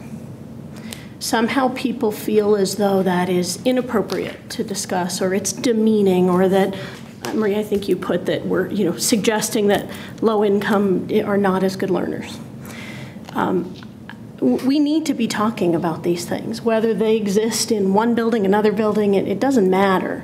If we don't acknowledge that those facets of our children exist, then we won't serve them effectively. And I think that's an important distinction, that we shouldn't be uncomfortable saying that a student coming in, for example, since we have some personal examples, my child is in 4th grade. The last 3 students that were added to his class this year, all 3 of them did not speak a word of English the day they started in his class. Not they spoke a little, they spoke none. When we go into class for parties to play games, and the parent says, okay, everybody, X, those 3 kids sit there until one of the other kids says, da-da-da-da-da-da-da, in a different language, and then it's, oh, okay, yes, we're going to play a game now. As far as low income, I was a student that was low income as a child. It's harder. Our low income students may not be getting proper nutrition. They might not be getting proper sleep. They may not be getting support from family members with homework and with the focus on education. That doesn't mean we're discriminating. It's just the reality of what low income can mean in some cases. I was very lucky. I was extremely low income, but very focused on education. So I'm a product of public schools and thrilled to say that being low income did not prevent me from being successful. But as someone who was a teacher in the inner city back east, I respectfully want to say that being low income can have an impact. And we should say out loud that we have a set of students in our district that meet some of these special needs. I will also say that the typical student, the same situation can exist in all of our schools. We can have typical students at every grade level in every building that may be borderline something. Pick your favorite challenge. So it's not just in one place where you should consider those things. I certainly can understand why parents that are in a building where the class sizes are larger than desirable would be very angry. I would be. I have no problem admitting that. All that I think the school board should be doing is going to the administration, who are experts at education, and saying, this is a situation that we want to solve. We have a building where we have classes that are of an inappropriate size. They're too large. Parents in that school feel as though they're not getting appropriate support and education, and we direct you to solve that problem. When the administration comes back to us after working together on that, we have proposals here that we still haven't discussed. I'm going to stop because, Kevin, I would really like you to talk us through the different options that you've come up with. Since we had you go back and spend the time, I think that everybody here is owed the benefit of this information at the level of detail which you've provided us, not just the personal opinions or the feelings of certain segments of the community based on what their desires are for their children. So I don't know if anyone has an objection, but I would really like to go through the options, and see where we are. What do you got, and what can we talk about? Logistically, I just would like to say that basically when the board members talk, it's not just our own personal opinions. I think we are bringing to the table concerns and everything. So while I agree, Shannon, with you that I think we do need to do that, I guess before that I will ask if there's any other board members that did want to speak to something. We've had in the past board members. I'm not suggesting people shouldn't speak. I'm just saying it would be good to get some information out here that's what's being suggested, so we're actually speaking about what the options are that the administration is asking us And I for. would just say that I totally agree with you, but I'm thinking from the perspective of before we do that, if anyone else, because now a couple board members have said things. and I Everybody just- but Diane. I want to know, I'm just My saying. content is based on the options. Okay. I have questions on the options, so if you wanted to go through, according to Shannon's suggestion, I can ask my questions that aren't answered within that content. Again, has everybody said what they wanted to say before? That's all I'm saying. Well, I mean, this is a big discussion, so at different points, there may be more to say, right? So, I mean, Exactly. I've offered some thoughts, and hearing some other thoughts, I have some others, but let's Right, go. okay. Let's let Kevin do some Shannon, work. I totally agree with you. When you said let's stop, I just wanted to make sure. So if we're in agreement, then did you want to? Sure. Well, the original option that was presented was to reduce 3 teaching assistants, and then with the savings there, hire a teacher. And that person would be utilized at Manning for 4th and 5th grade, similar to what we're doing this year, so that in theory, your reading, your math, those types of classes, you would be able to have smaller class sizes, and that would essentially create class sizes, depending upon if you're looking at the reading program, 15 to 16 per class, and then in math and other areas, 19 to 20. So that was one option. Another option would be to, again, do the same thing. You release 3 teacher assistants to fund 1 teacher, and then hire a second teacher for Manning. So a dedicated 4th grade and a dedicated 5th grade teacher. And for 4th and 5th grade, the class sizes would be between 19 and 20.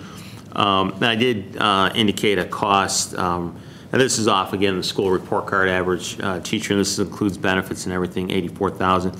But I think it was, as Gary pointed out, as you have retirements and as you employ teachers at lower pay rates, we even have had some administrative moves, and so we're hiring people at lower salaries. So while it may be an additional employee, I could work through those numbers and tell you that, yes, indeed, it would be cost neutral based upon some of the hiring that we're doing for those areas. So there is a possibility that that would be cost neutral.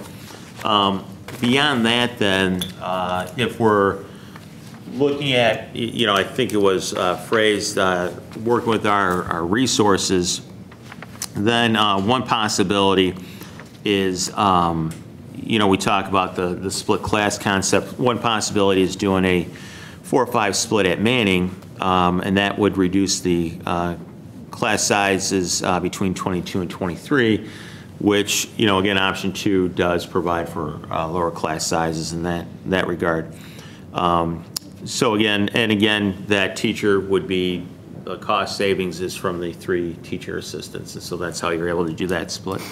The 4th option is having 1 section of 1st grade at Miller, because we do have some smaller kindergarten classrooms, and that would create 1 section of kindergarten at 24, and then that would free up a teacher.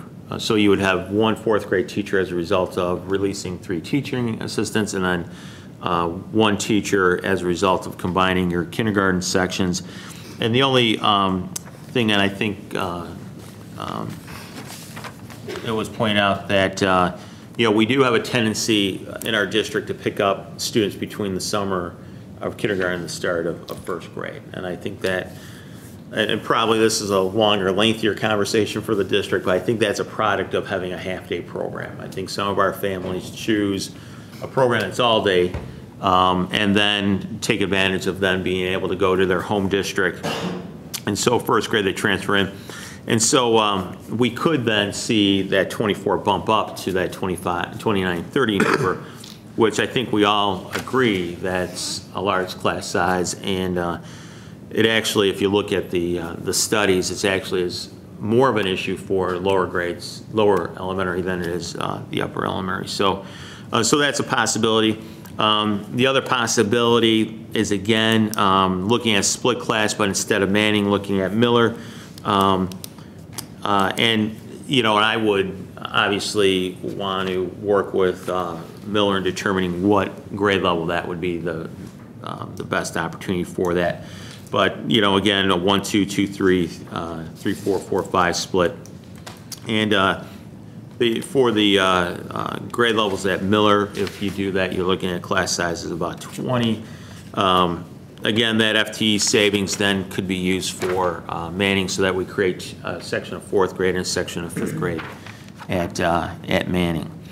And then the 6th option was, if we want to take it one step further, you could, and again, it comes down to, you know, I also mentioned that, you know, what ultimately is the board's goal? Is it to see more manageable class sizes at the 4th and 5th grade, or is it because when we're looking at the 2 buildings, we have different class sizes and that's not tolerable? And if that's the issue, then, you know, absent of grade level centers, boundary changes, and some of those other things, then you would look at possibly multiple splits at Miller, and then again, you would free up a teacher to essentially create a section of 4th grade and a section of 5th grade, and then possibly additional teaching staff for RTI intervention, those types of things, those types of supports that could be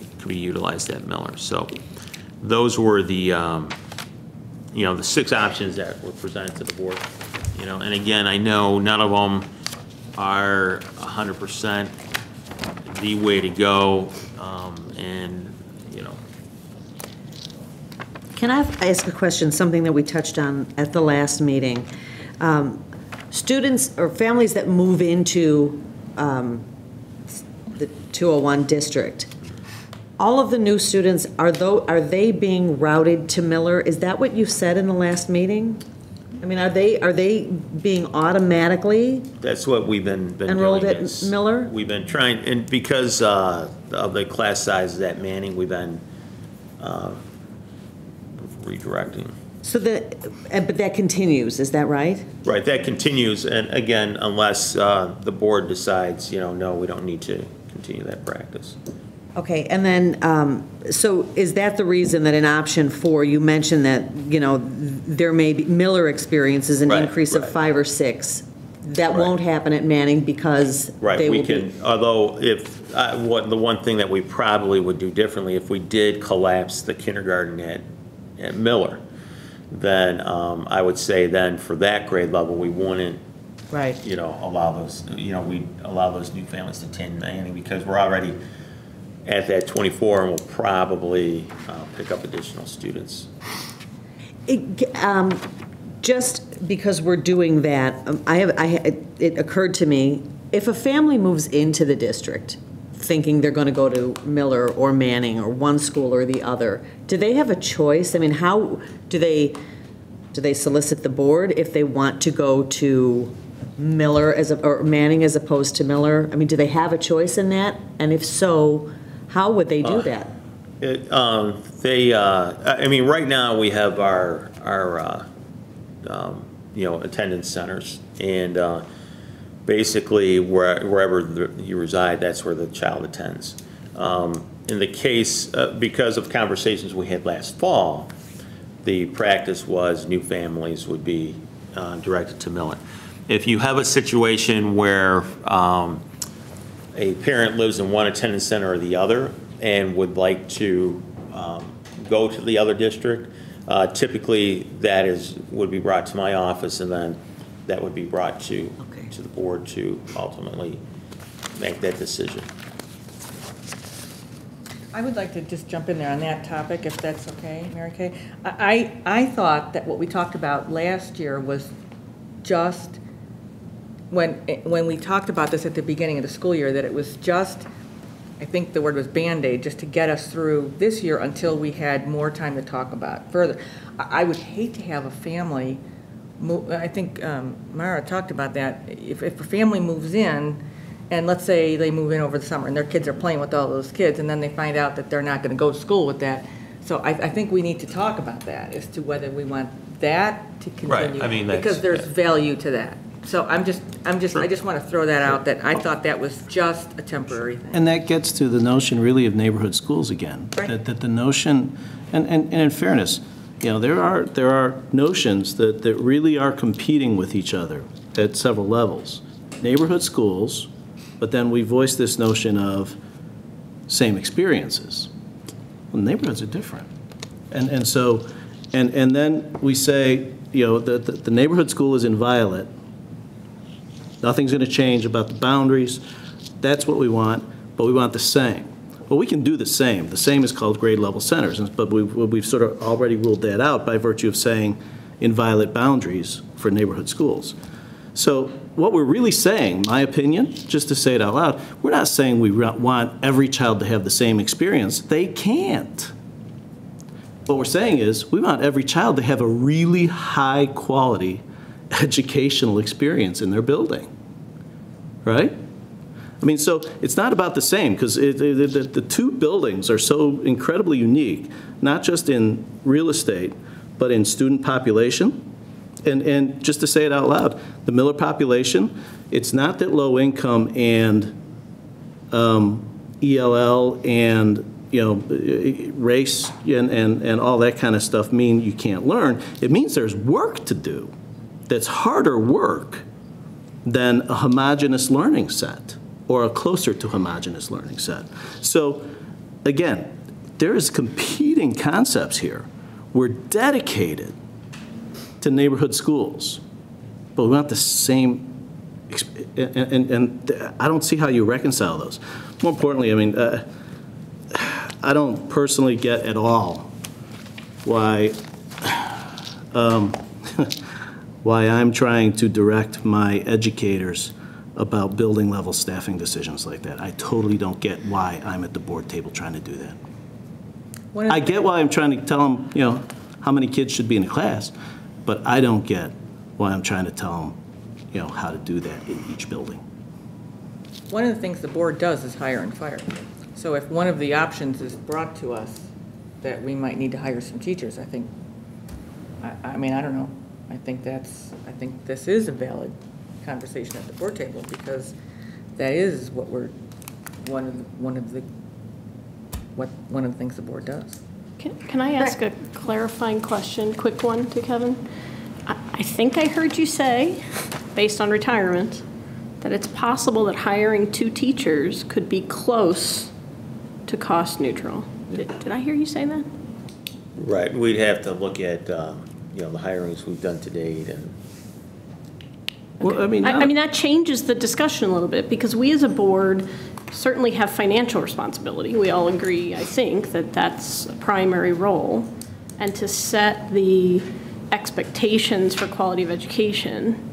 So if you come to us with a plan that meets the needs that have been expressed, that is close to cost neutral, I'm just wondering why we're all talking so much. And just as importantly, I mean, we have fund balances for temporary problems, right? For temporary problems. I'm much more concerned about long-term decisions, like walking away from permanent revenue. Right. We have some fund balances for temporary problems. I interrupted Diane, so I'm going to. It's in my questions too, but I'll just start with what I don't have answered yet. In option 1, you mentioned that there are specials that the elementary students are all experiencing in the school day. You mentioned that they have Quest Reading, 15 to 16 students, and another content, social studies and math, 19 to 20 students. Not mentioned in the report were specials like PE, music, and art. How much actual time in those classrooms do the teachers actually teach the 25 to 26 students? It's, I kind of asked that of the principals, and it's difficult for them to quantify that. Because of the way the teachers develop their schedules. I think it's kind of, it's one of those things where, like the core areas, the math, the reading, those areas, it's the smaller class sizes, but when you get to the art, and some days they have art, some days they don't, the PE, those types of things, than they are with their full class size. So okay, that answered it, okay. If the board chose that option, when would we expect the district to release information for parents interested and volunteers to attend Miller? Could we still have parents divert to Miller and? Yeah, you can still do that. Would that information be, how would that information be provided if we did that? If the board decided to go that direction, then, a letter would go home to families, and on the website, we'd notify them. What is the classroom size at Miller that starts, okay, hang on. Okay, we're talking, because Miller doesn't get some of the same supports. They don't get Quest reading daily like they do at Manning. It's, and this is what, it's what happens is, both buildings get Quest reading. The Quest teacher at Manning is able then to work with students in reading. So it's a reading group, it's not a Quest group, but they're both getting Quest. Is that? That makes sense. Go ahead. Sorry. Are you suggesting that there's pull-out advanced reading at Miller? I don't know if it's an advanced reading, but it's. Oh, I'm looking. It's pull out. I'm looking. Okay, so we have Quest at Miller. It's it is pull out. It's once a week. 45 minutes. For 45 minutes. I mean, I can talk about what I know about Manning, but it's probably better if Kristen talks about it. My understanding is Karen Walsh is the teacher at Manning, and my understanding is that she pulls a group of kids every day, but it's not technically called Quest every day. It's only called Quest once a week. Yeah, she pulls a reading group. The same group that sees her for Quest on Thursday for that 1 hour block, she sees for reading, and that was kind of put in place this year to help bring those class numbers down. So she sees a 4th and 5th grade reading group, and then she sees a 3rd, 4th, and 5th grade math, which is the same as what I will jump in here and say that since my child's in that class, there's 20 kids in that class. So this once a week group that meets is 20 kids. Well, I was just wanted to clarify because my experience has been that the reading differentiation is done by the classroom teacher in the classroom during the reading time. There is not pull-out reading on a daily basis. We offer pull-out math, advanced math, or whatever you want to call it. But all of the reading differentiation on a daily basis is done by the classroom teacher in the classroom. We do not have a separate teacher that pulls out reading levels. Is that, Kelly, am I saying that correctly? Once a week. They did it once a week, but it's not during their reading time, it's during another Right. time. Right. Okay. I just wanted to clarify. My understanding is that Manning gets the reading time once a week, once a day, not once a week. It's a daily reading group. It's a daily reading group. It's not, I'm speaking from my own Out of the experience. classroom, right? It's a daily reading group. No, it's well, I think part of the reason there's so many students, you take and you put so many in each one. And again, Kristen, jump in here if I'm wrong. I'm just going, you have these number and this number and this number and this number. That number is generally like 25 kids. So it's not the Quest is once a week, like 1 hour, I think, not even 1 hour. Thursdays for 1 hour. Thursdays. But that's delivered during the reading time. During the reading time. Unlike how it is at Miller. Miller's at a different time. Right. And it's delivered during the reading time, and Karen Walsh picks up 4 classes, Monday, Tuesday, Wednesday, and Friday, that she teaches reading instruction to those kids. So technically, those kids only get 4 days of reading instruction because they have 1 day's Quest. And that's done during the reading time, 4th and 5th grade. And then Karen Johnson, our media specialist, teaches the 3rd grade Quest 1 day a week for 45 minutes. And I guess I'll just kind of ask to make sure I'm clear, if I'm understanding, the regular reading class, the non-Quest class, that's technically a split class because you have 3rd graders, 4th graders, and 5th graders in there together? No. It's done individually, 3rd grade and 4th, okay. Done during the reading times, and Karen Walsh picks those classes up to help alleviate those classroom numbers Okay. this year. And I think just piggybacking on that, I think one of the things that I think has been done very well at Manning by yourself and the previous principal is dealing with how many students and how to deliver the best you can with what you have. And I think that's the crux of why that discussion's going on here. Whereas, these students are in these huge classes, first of all, because there was nowhere else to put them, but now we've dealt with that. And I think that's what we're talking about. So I think when we talk about that equity, I know one of the things is that there's been some discussion that there's a dedicated this or that, but are the students getting the same amount of education, the same amount of time per week? And from what I'm hearing, especially from our PLCs and DLTs, or whatever all we have, that there's so much work between Manning and Miller to get that equitable educational experience, because everything we do is supposed to be about the educational experience. Our guiding principles are supposed to be about their educational experience. But part of what we're talking about now is, Joel, your information I appreciate. I think that's, but when I looked at this too, I looked at, okay, when you say like that, there's, what we have in front of us is low income at Manning is 28.5 and Miller 48.6. Well, those are percentages, but when you take that and you talk about it's a percentage, but it's a higher number. So when you talk about that, it's apples and oranges, because if you say 10% of 100 is a different number than 10% of 400. So I think we need to be absolutely positively clear that when we're talking about percentages, we're talking about the percentage in that building. So I think, and that's what I did. Joel, you took you looked at what that classroom looks like. So I wanted to look, that's really what I was trying to get at, is just to look at what the classroom experience is and what the distribution is. And I found certain degree of similarities. Of course, Miller does have a larger number of ELL students than Manning, but the subgroups, students in those subgroups, kind of based on the economy and all that, it parallels in certain circumstances. The point to my question was more that if we were trying to squish classes together and there weren't the same amount of supports at one building as there are in the other building, they're going to lose out something in the educational experience potentially. And that was the gist of my question, not this other piece. I was just trying to figure out how that layered in there.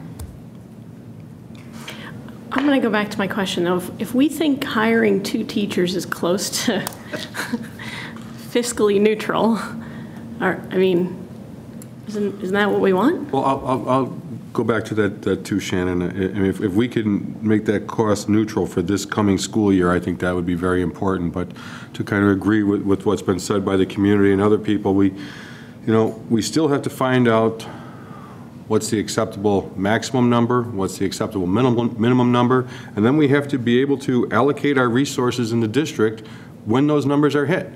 And if a teacher has to come from the junior high to come to Miller because those are the numbers and that's the way everything's shifting, then that's the way it has to be. Okay, those are the resources of the district. But right now, today, we have to figure out today's problem. And I don't think it's the perfect solution, but if we can find a way to make it as cost neutral as possible, I think that's the I guess, simplest way to do it to, appease everybody, at least for this year. But we absolutely have to find minimums and maximums, because it's just not fair and equitable across the district to have these huge swinging class sizes, regardless of what's going on in those classrooms. One of the things that Mary Kay mentioned is there's a fairly large kindergarten. Is that, I think I heard you say that. One of the things, because then the following year, that will be a first grade. Well, the 5th grade, the 4th and 5th grade, it'll only be then 5th grade. That teacher potentially, if the numbers support it, goes from being, a 4th grade teacher maybe to a 1st grade teacher. If there's another bubble that comes through, we have the bodies there to, you know, to deal with that, at least in the case of maybe what might be coming in the following year as far as the first grade goes. I think we have to. I think the crux of this whole thing is that as a district, and again, Kevin, if we can do this in a cost-neutral way, because the upshot is, I said I would like to see 2 new sections, and I would hope that there would be a full-time teacher in each of those sections. And if we could do that, I'd be thrilled if we could do that cost-neutrally. But I think as a district and as parents of the community, we have to be open to exploring something other than the status quo. And I think there are a lot of teaching styles. There's a lot of structure. We could do things differently and reallocate resources and do split level classes, and just, I think we just have to be open to exploring those things, because I don't think we are right now. And I think we have to be, because at the junior high next year, and by 2013, in 3 years, there will be 120 in 6th grade, 109 in 7th grade, and 124 in 8th grade. So obviously, we have to talk about this across the board, from K through. So that's, you know, that's all I wanted to say. But sure, I mean, if we could get through this crisis right now this way, I would be all for that. Well, I think that the thing that, you know, Kevin, you just asked a question a few minutes back about what's our goal. And what it says here is, if our goal is to lower class sizes at Manning and to increase class sizes at Miller, that will require 2 different sets of options. I just want to say that I don't think it's anybody's goal. I don't think it's anybody's goal to arbitrarily increase a class size. And I don't think it's not on the back of any other students or any other buildings or anything. But I think we do, you know, Dan brought up a good point. I think it's time that we dealt with guidelines. And I think, you know, I looked at next year's, based on the numbers we have right now, which, again, the minute we say it, it probably changes. But what we look at for next year's classes is next year's first grade class, if we did nothing tonight or soon, your typical class, your first grade class at Manning will have 23, and your typical first grade class at Miller will have 12. So, and then you go up, you know, Manning's typical class, second grade 20, third grade 21, fourth 25, 27, okay? Miller's first grade 12, second grade 15, third grade 15, 14, 15. So what I say is, I think the question that we're looking at is equity, unity. I'm trying to, I don't think we can just say, hey, look, we found, because there was a couple teachers going, it would be easy just to say, let's call it a day and just say, just hire 2 teachers on that money that we saved somewhere. But is that the right way to do it? We're talking about that we've got 2 schools that look much more similar than different. So I'm just saying that I just can't, you know, one of the things we've talked about is neighborhood schools, and that has been vetted at least once in our district. I know you had said before, you know, maybe we should have more of those conversations, but, you know, it's almost May, and we've got to try to deal with next year. So, you know. Well, and and this may not be popular to say, but I think that's, you know, that's why I asked the question, the goal, right, because, you know, we can address the 4th and 5th grade at Manning, but, you know, you're right. You start to look at those grade, different class sizes between the 2 buildings. And I think if we, you know, part of that process, though, and I think the other part to the facility plan, there's also a mention of looking at options in order to attain that goal, looking at options of grade level centers or redrawing boundaries. And so I think if we you want to investigate all those things, and then, if it's true, neighborhood schools, that's what we want to preserve and maintain, then I think, okay, we want to have, equity in class size, we want to maintain our neighborhood schools, and then I think you do end up with, the only way to do that is through looking at grade level splits. I mean, that's the only way to do that.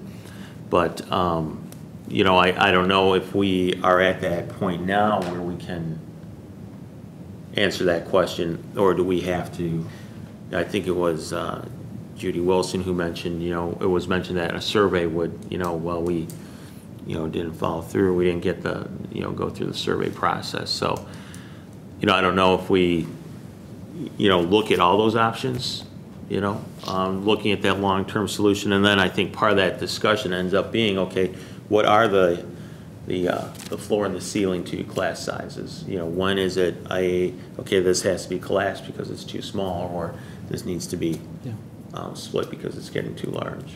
Well, I know. So it feels like to me where we're headed, and piggybacking on Shannon, is we need 2 new sections, at Manning, and then we need to talk about policies for class sizes. I mean, so there's a follow-on job, all right?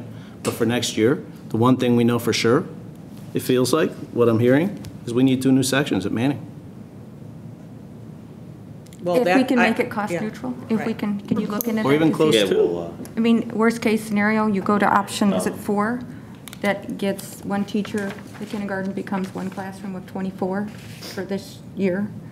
And then, I mean, that'd be another way to be cost neutral, correct? Well, as a practical matter, I mean, But it doesn't, first grade's not going to be 2 12s. Well, and I know I realize that, but that's this 1 year. But it gives you time to have the other conversation. But I think included in that should be a boundary, a soft boundary. You've talked about that in the past as well. If we don't want to do grade level centers and we still want equity in classrooms, the boundary shift is another way to get there without having to do split classes. Well, I think one thing you talked about before, a number of times, is that I don't think we ever want to ever do to this community again to make a decision, like what was done before. I think what you've talked about is anything that talks about a grade level center or boundary changes are a cultural discussion in our community. And so, I was hoping that at some point during the year we would have had those discussions. So we're not sitting here again having the same conversation. Because, again, I think from what I'm hearing is that what we're hearing is that it's not just bringing in 2 sections. I mean, that's imperative. I think we're all at least in agreement on that for next year. But what we have to look at is the bigger question. Is like, I think we've already once asked our community about grade level centers and boundary changes, and you're right. We need to be open to having those conversations. So we need to do that.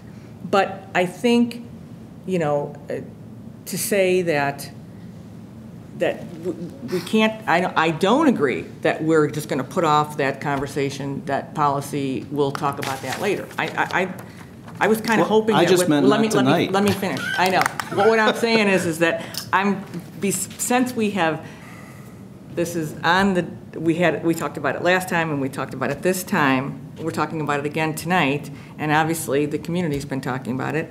I think it does have value for us to say we need to look at this. We need to equalize this because it's not. And we can't just say, let's talk about it later, let's have a policy discussion later. I think it's in front of us. I think, we have to allocate our district resources according to our needs. We do it at the junior high and the high school. We do it every year at the junior high and the high school. Right now we've historically had teachers going back and forth from junior high and the high school based on the choices that the students make and the numbers and all that.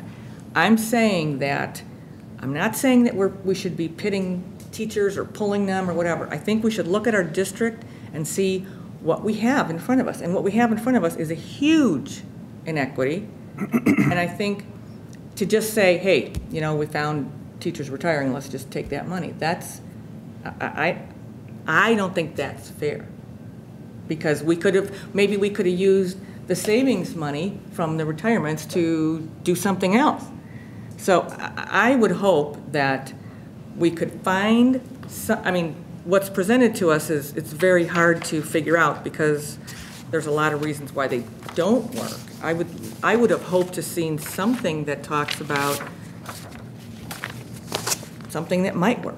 There are huge inequities, but it's not just class sizes. And that's Exactly. the nature of our neighborhood schools, and Exactly. we need to wrestle with that. And I appreciated, Mary Kay's comment. Look, we need to have a conversation. We need to have it soon. We should have it this spring and this summer, and we need to talk about how we think about, in particular, our grade school level stuff, as well as the junior high and the high school level stuff. So, I mean, but for the time being, the question that Kevin's asking us to solve is, what do we want to do about Manning? I guess I will chime in just a little further, hopefully short. Every fall you hear these stories, they come in the news media, and you get the surveys of parents that send their kids to school every fall. And are you really happy with the American education system, or what kind of grade do you give it? And, I think the last one of these I heard, they run these little spots all the time in September, and kids are heading back to school. And it was, like most Americans feel that the educational system gets a C minus, C, And I think a little bit about, one of the analogies they use at the IASB is, it's like turning the Titanic, to get things to change in our system. And one of the beauties of our size is we should be able to change, we should be able to be more flexible, we should be able to implement new ideas more rapidly than a large system. I want to make sure that what we're doing in looking at enrollment models, if I can use that word, that we're not just rearranging the deck chairs on the Titanic, but that we're, really charting a new course as you've kind of outlined. That we're really implementing and looking at how we deliver instruction to our students. And is the traditional models the best?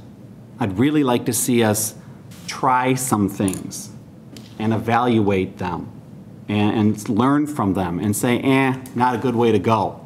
Instead of everyone just saying it is or isn't right off the bat. I'd like to, and that's why, I sent Kevin an email with an idea about split class levels at one of the grade levels, both at Manning and at Miller, as a thought to evaluate that. I'm really sensing nobody wants to do that. I think people must just feel it's scary. We've done it before, other districts do it. It's another tool in your toolbox, to deal with these situations, to deal with bubble classes as they come up, because you'll get bubbles whether you have grade level centers or whether you have neighborhood schools, and you still have to deal with these things. So I would like to see us be a little more innovative, I guess. And we don't have to say, oh, this is going to be a permanent change, but to, like I said, evaluate, collect data, review, and see what works and what doesn't work. So, I mean, all in all, we have 2 retirements this year, one at Miller, one at Manning. So, the notion that was out there that was buzzing in the community about stealing a teacher, it really wasn't like you were taking, beloved Miss Smith from one school and pulling her out of her classroom and putting her somewhere else. You were probably going to reallocate a position. And it might even be just for 1 year to try something new or to do something different or evaluate a new method. So, we have to embrace new things. We have to take risks, or everything's going to be status quo and we're going to hit the iceberg. And so I'd like to see a little more of that and a little more embracing of that, probably district-wide, from administration, from staff. And I know, maybe I'm sounding a little too critical, and I don't mean it to be that way, but I just want to say this is what we're doing, this is what we're going to try. We're putting it out there, and we want to be different. We want to be that small giant, and this is one way we're going to evaluate becoming that. And so I really would like to, view some of these challenges as opportunities to do things a little bit differently. That being said, my personal preference would be to try and capture some of the savings from the retirements and go with a different model. But I still want 2 sections for the 4th and 5th grade classes that have been in such large classes all the way through Manning. So ultimately, I'm not going to tell you how to do that.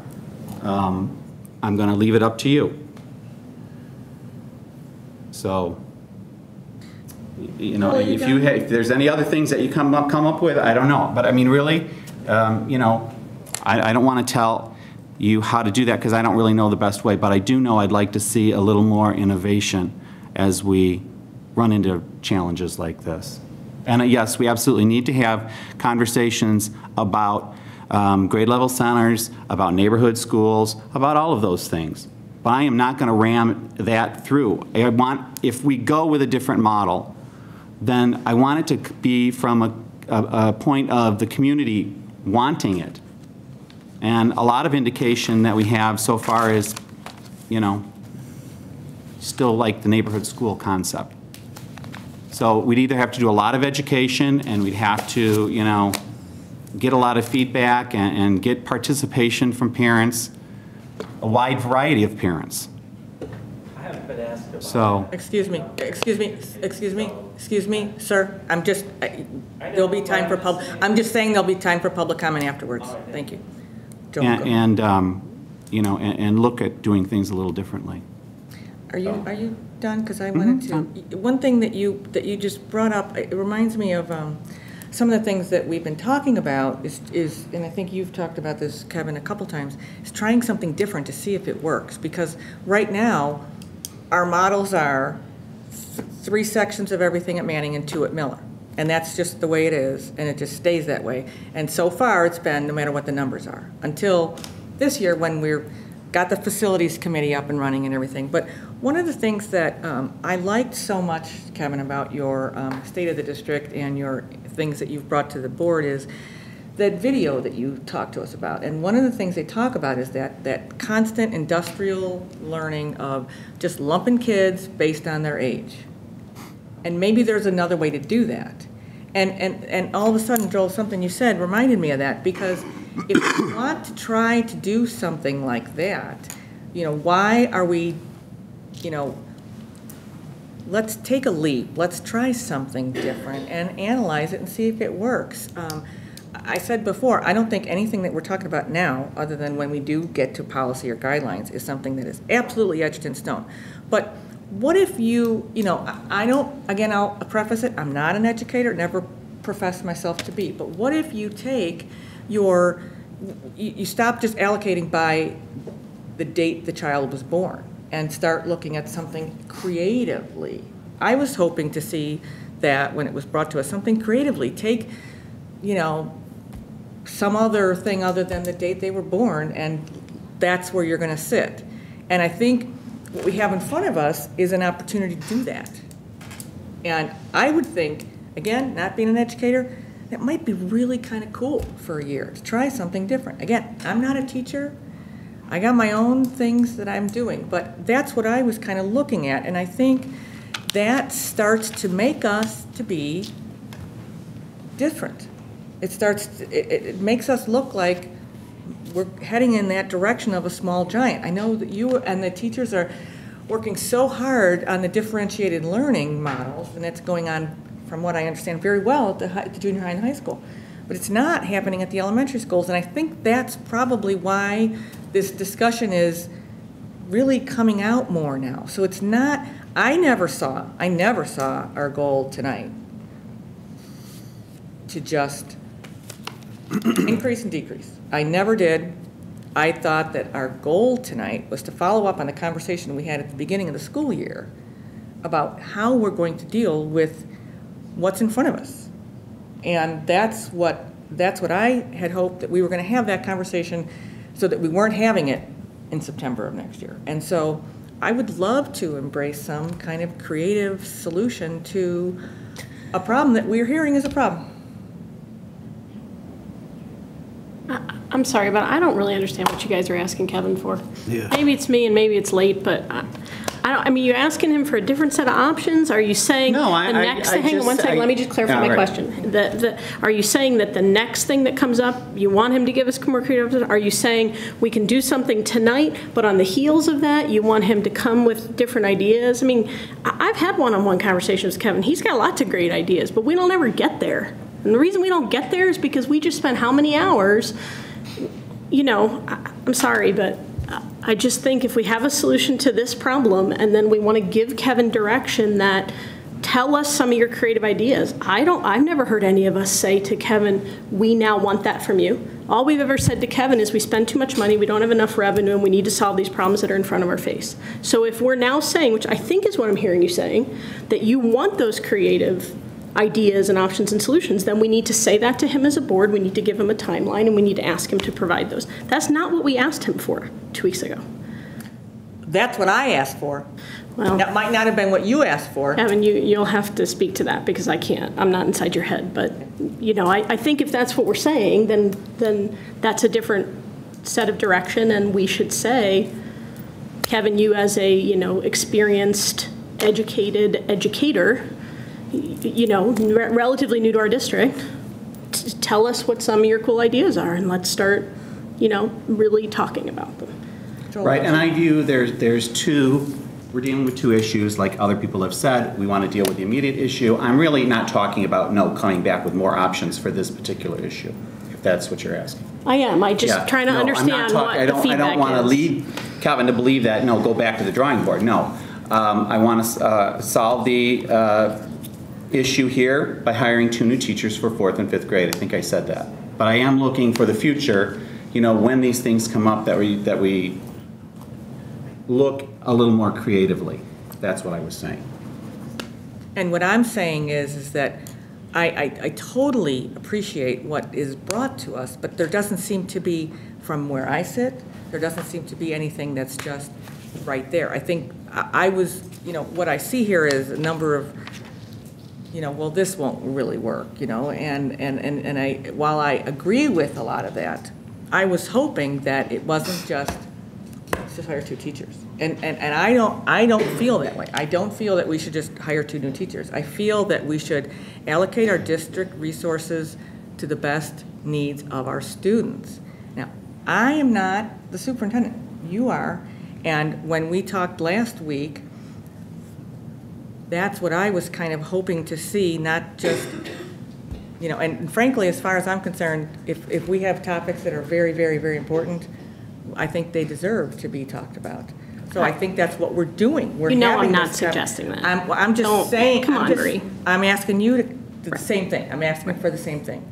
But so you know that's not what I'm suggesting. What I'm saying is that I think that we do have to have these conversations. And so what I'm saying is that I'm not saying, you know, write a check, go hire 2 new teachers. I just think that's a quick Band-Aid again. I'm hoping that we can find something creative in here that, you know, so I would love to walk out of here tonight, and I think, if I'm not mistaken, that we are all, let me just ask this, in agreement that we want to have 2 new sections next year at Manning. Am I correct on that? Yeah. Yes. Yeah. I think what we're not in agreement on is where that's coming from. Well, I mean, and I don't think that we're, you know, I mean, I haven't heard Joel or anyone else suggest that we need to tell Kevin that, because it sounds like it may be very close to cost neutral already. It's not like we have to find a bunch of money to make that happen. And more importantly, I think Joel is absolutely right. We need to have some big conversations about how we staff and how we organize and how we make all that stuff happen. But it needs to start with Kevin and his staff, the administrative staff and all those folks. It needs to feed into the community, and then we need to hear all of that and make decisions on a go-forward basis. It seems to me, though, that the first question is fairly straightforward. To the extent that it's close to cost neutral, well, let's do the 2 sections at Manning, and then let's start talking, you know, a priori about how we do we do staffing and creative solutions to how we create. Yeah, and candidly, I'm not a fan of the equitable solutions. I'm more a fan of the notion of the highest quality education for every child in our district solution. So, I mean, that's what it feels like you said. Was I? No, that's what I'm looking for. I'm not looking for to go back to the drawing board and come back. I'm not looking for that at all.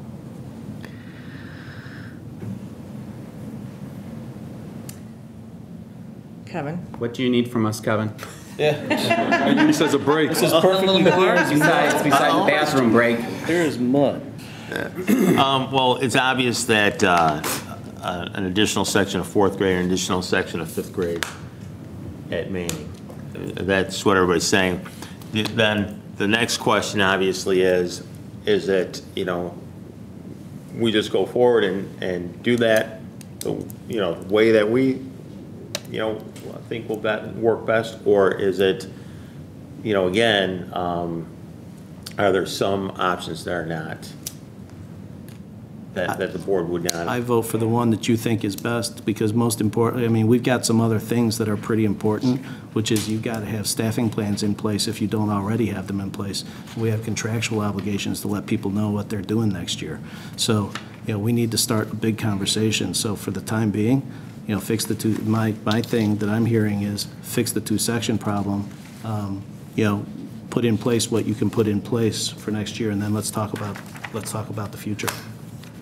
Is that? Yeah, and is there anything that, I mean, we always run into the problem of next year, this all may change and 6 kids may move in or move out. Is there anything that adds flexibility to the fall that, or not really? You pretty much have to know where everyone's going to be placed right now, from your point of view, not. No, I think there's always flexibility. Okay.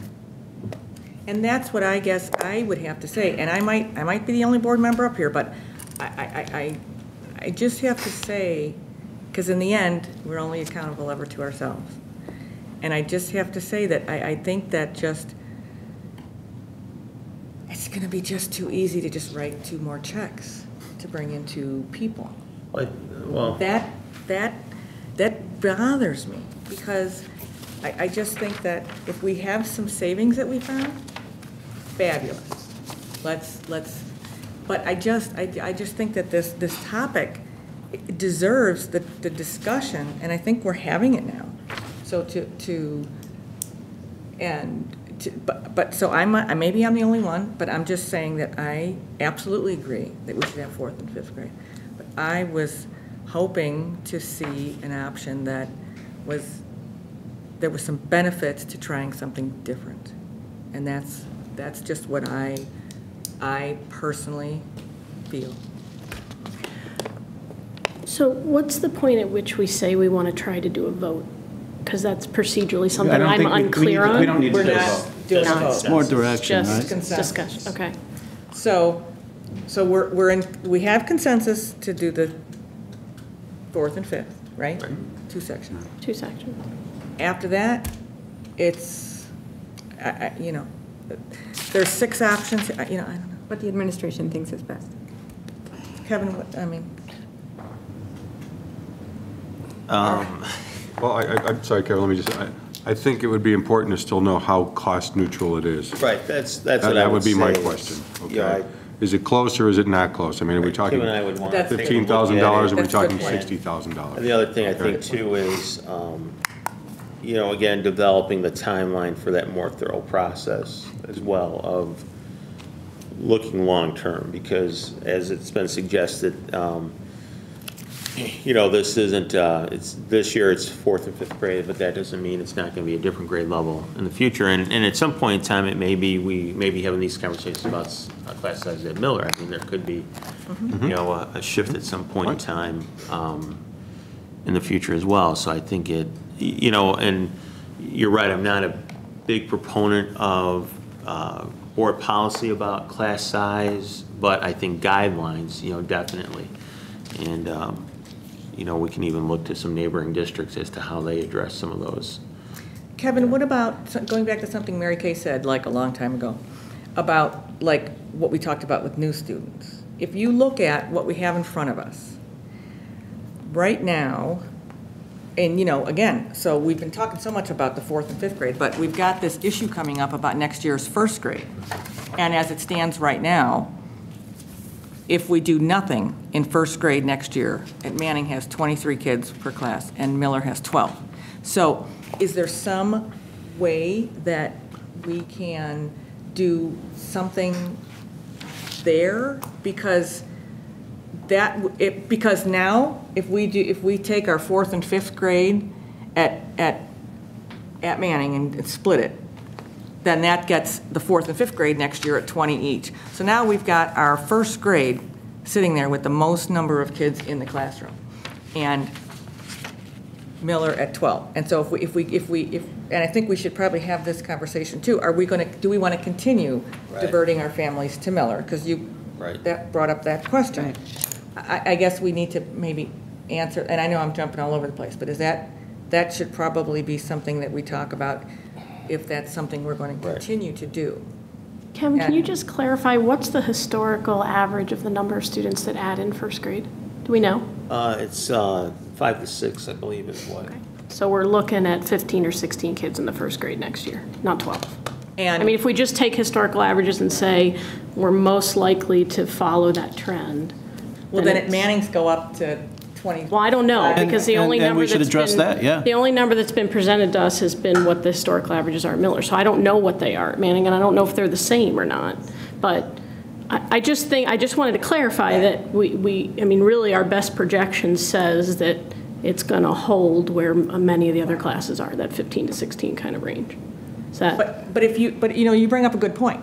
If you're saying that the average number of students coming into Miller will be 5 and 6, by geography, the Manning population is larger, so you might get 10. Well, I don't know. I just want to know what the historical average is. I'm not calculating or projecting. I'm asking what has happened in the past, and can we safely use that as a guideline as we go forward? That's all I'm asking. Right, and so that is why I'm bringing it up, because if we are looking at what, you know, again, all we have is what's in front of us for now, but So are we prepared to give Kevin the direction of we want a 4th and 5th grade section, and then to ask Kevin, you know, some of the ideas that he's had about our elementary education to come back to us in some timeline with those ideas? Because I think he's got ideas we've never even heard and don't have any idea that he's got because we haven't asked for them up to this point. So, I mean, are we prepared to say that tonight, to say we're ready to move forward with the 4th and 5th grade sections? However, we want back some of these other things that we haven't heard up to this point. Is that kind of where we've ended up here today? I am. What's your timeline?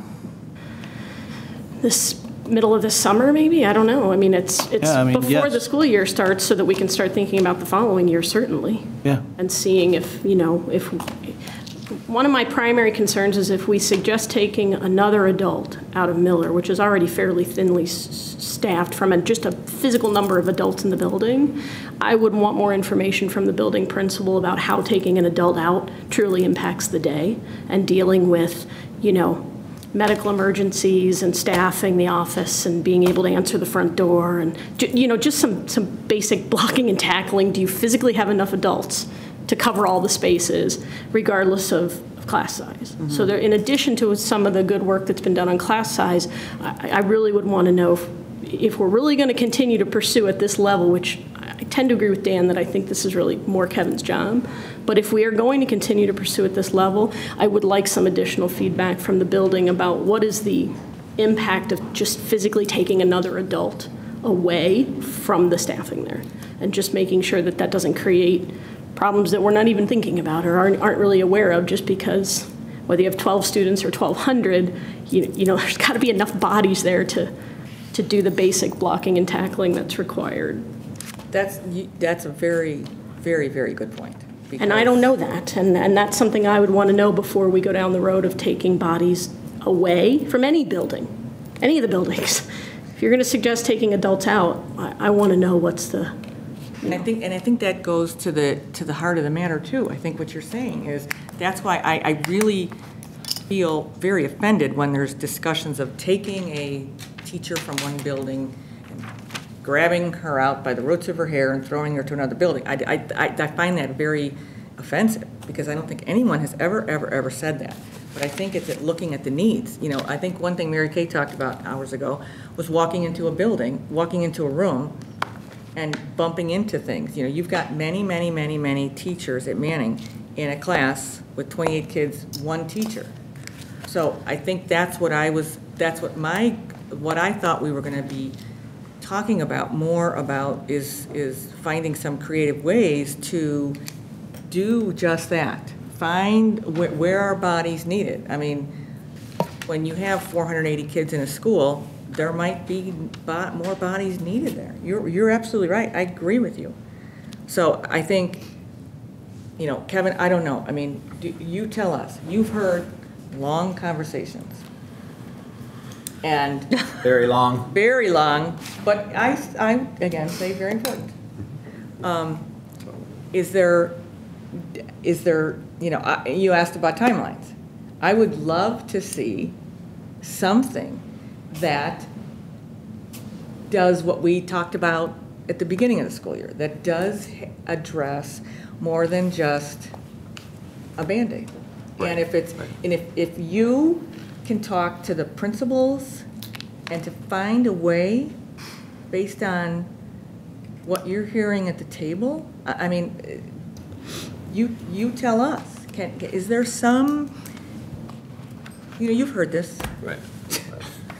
Is there something that we can do to put people where they need to be and have all of our children get the best educational experience that they can? And, you know, it's not just about classroom size, but that is certainly a piece of it. You know. Well, I think Mary Kay had mentioned, you know, a willingness to take a hard look at, and it's not just, you know, we're tossing around the word inequities, and for instance, at the and focusing on the elementary level, but I think it's taking a look not only at the elementary level but the entire district and inequities. And I'll give you a quick example.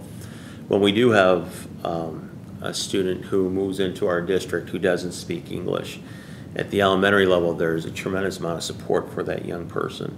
But at the junior high and the high school level, there isn't that same level of support. So you could still have a non-English speaker enter our system at an upper grade level, and we don't have the supports in place to meet the needs of that student. So I think, you know, it's a much bigger conversation, but I think if, you know, we can definitely take a look at our district as a whole, and the elementary level obviously is included in that, and bring that to the board for a discussion as to, you know, where are we not, you know, where do those inequities exist and where do we need to do a better job, and then also that part of that timeline is a plan for, okay, how are we going to look at how we staff our buildings to address these needs, and not just for short term but long term. You know, how, you know, can we take advantage of our size and flexibility for the future? Mm-hmm. You know, just one more thing, because I'm just kind of looking at my notes of what we heard from our community members. You know, it's funny because we're talking, and again, I maybe I said this or not, but these bubble classes that we have at the elementary, well, we're shipping them off to the junior high. And unfortunately, in the past, we did eliminate an elective. So now I think what I'm hearing from people and is that, you know, there's less elective choices for them. So now that makes those classes bigger. So, I mean, you know, at the risk of being shot here, is there some way of talking about the savings that we have found from our retiring teachers to revisit that discussion? Yeah. Now, I'm not saying that we have to do it right now. No, I'm just saying yeah, that's the kind of creativity that I was kind of hoping, because you do have a lot of creative ideas, and you know, I know that we've heard a lot of them.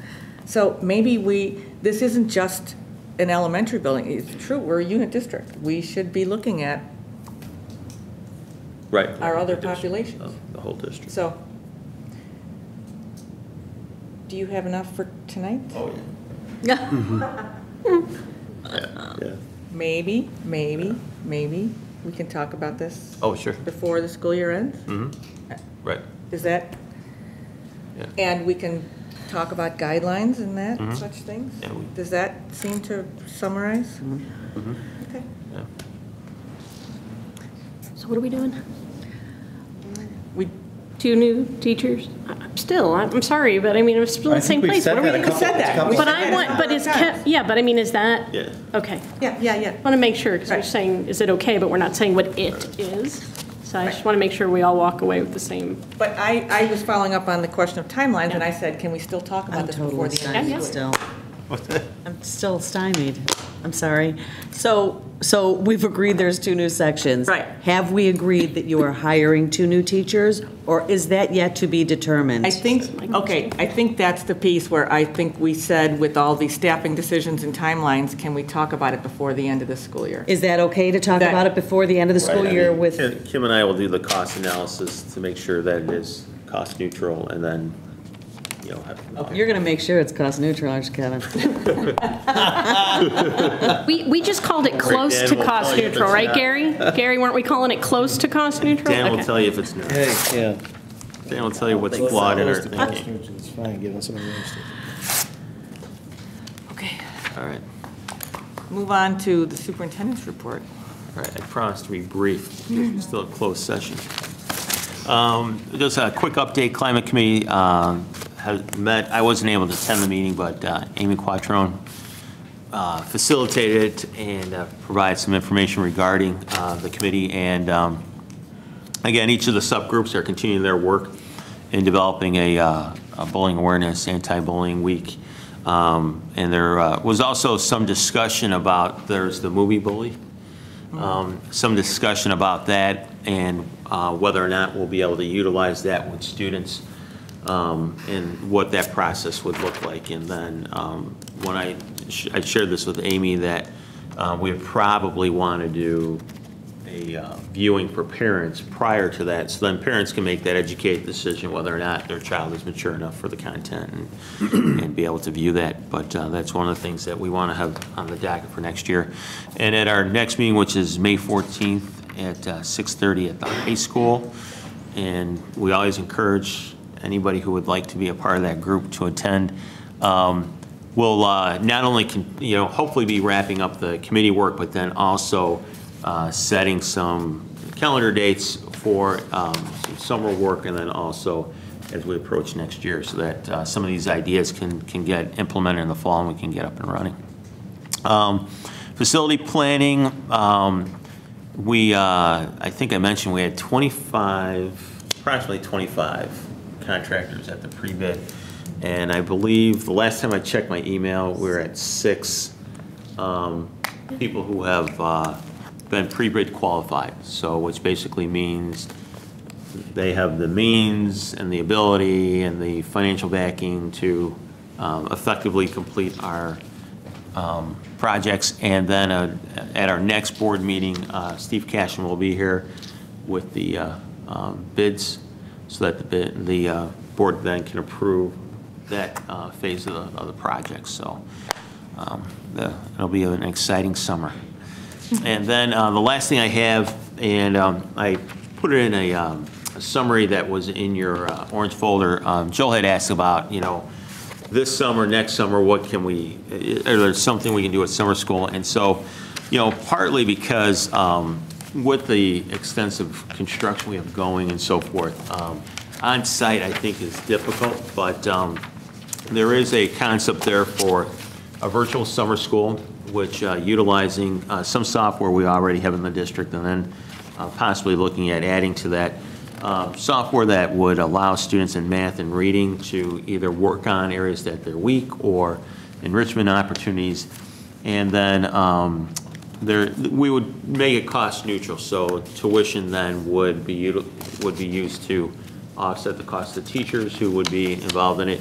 And, this would all be done virtually, so the communication between student and teacher would be through email, and then also, it's kind of like what the MAP program is probably very similar to what we're talking about here, and if you've experienced that. So those are some opportunities. And then the other thing that I was thinking that we could open it up to teachers who maybe they have that pet project, or that idea that they would like to run a program. We could run it at the junior high for either a couple days or a couple weeks, And, you know, some of the things that come to mind, I think at one time, for instance, the sixth grade team at the junior high offered like a transition program during the summer. And so there were, you know, a couple days that they would work with those incoming sixth graders and get them ready, and possibly a similar program for ninth grade. And then some of our content area teachers, there might be, again, you know, project-based learning experience that they'd like to develop, so we can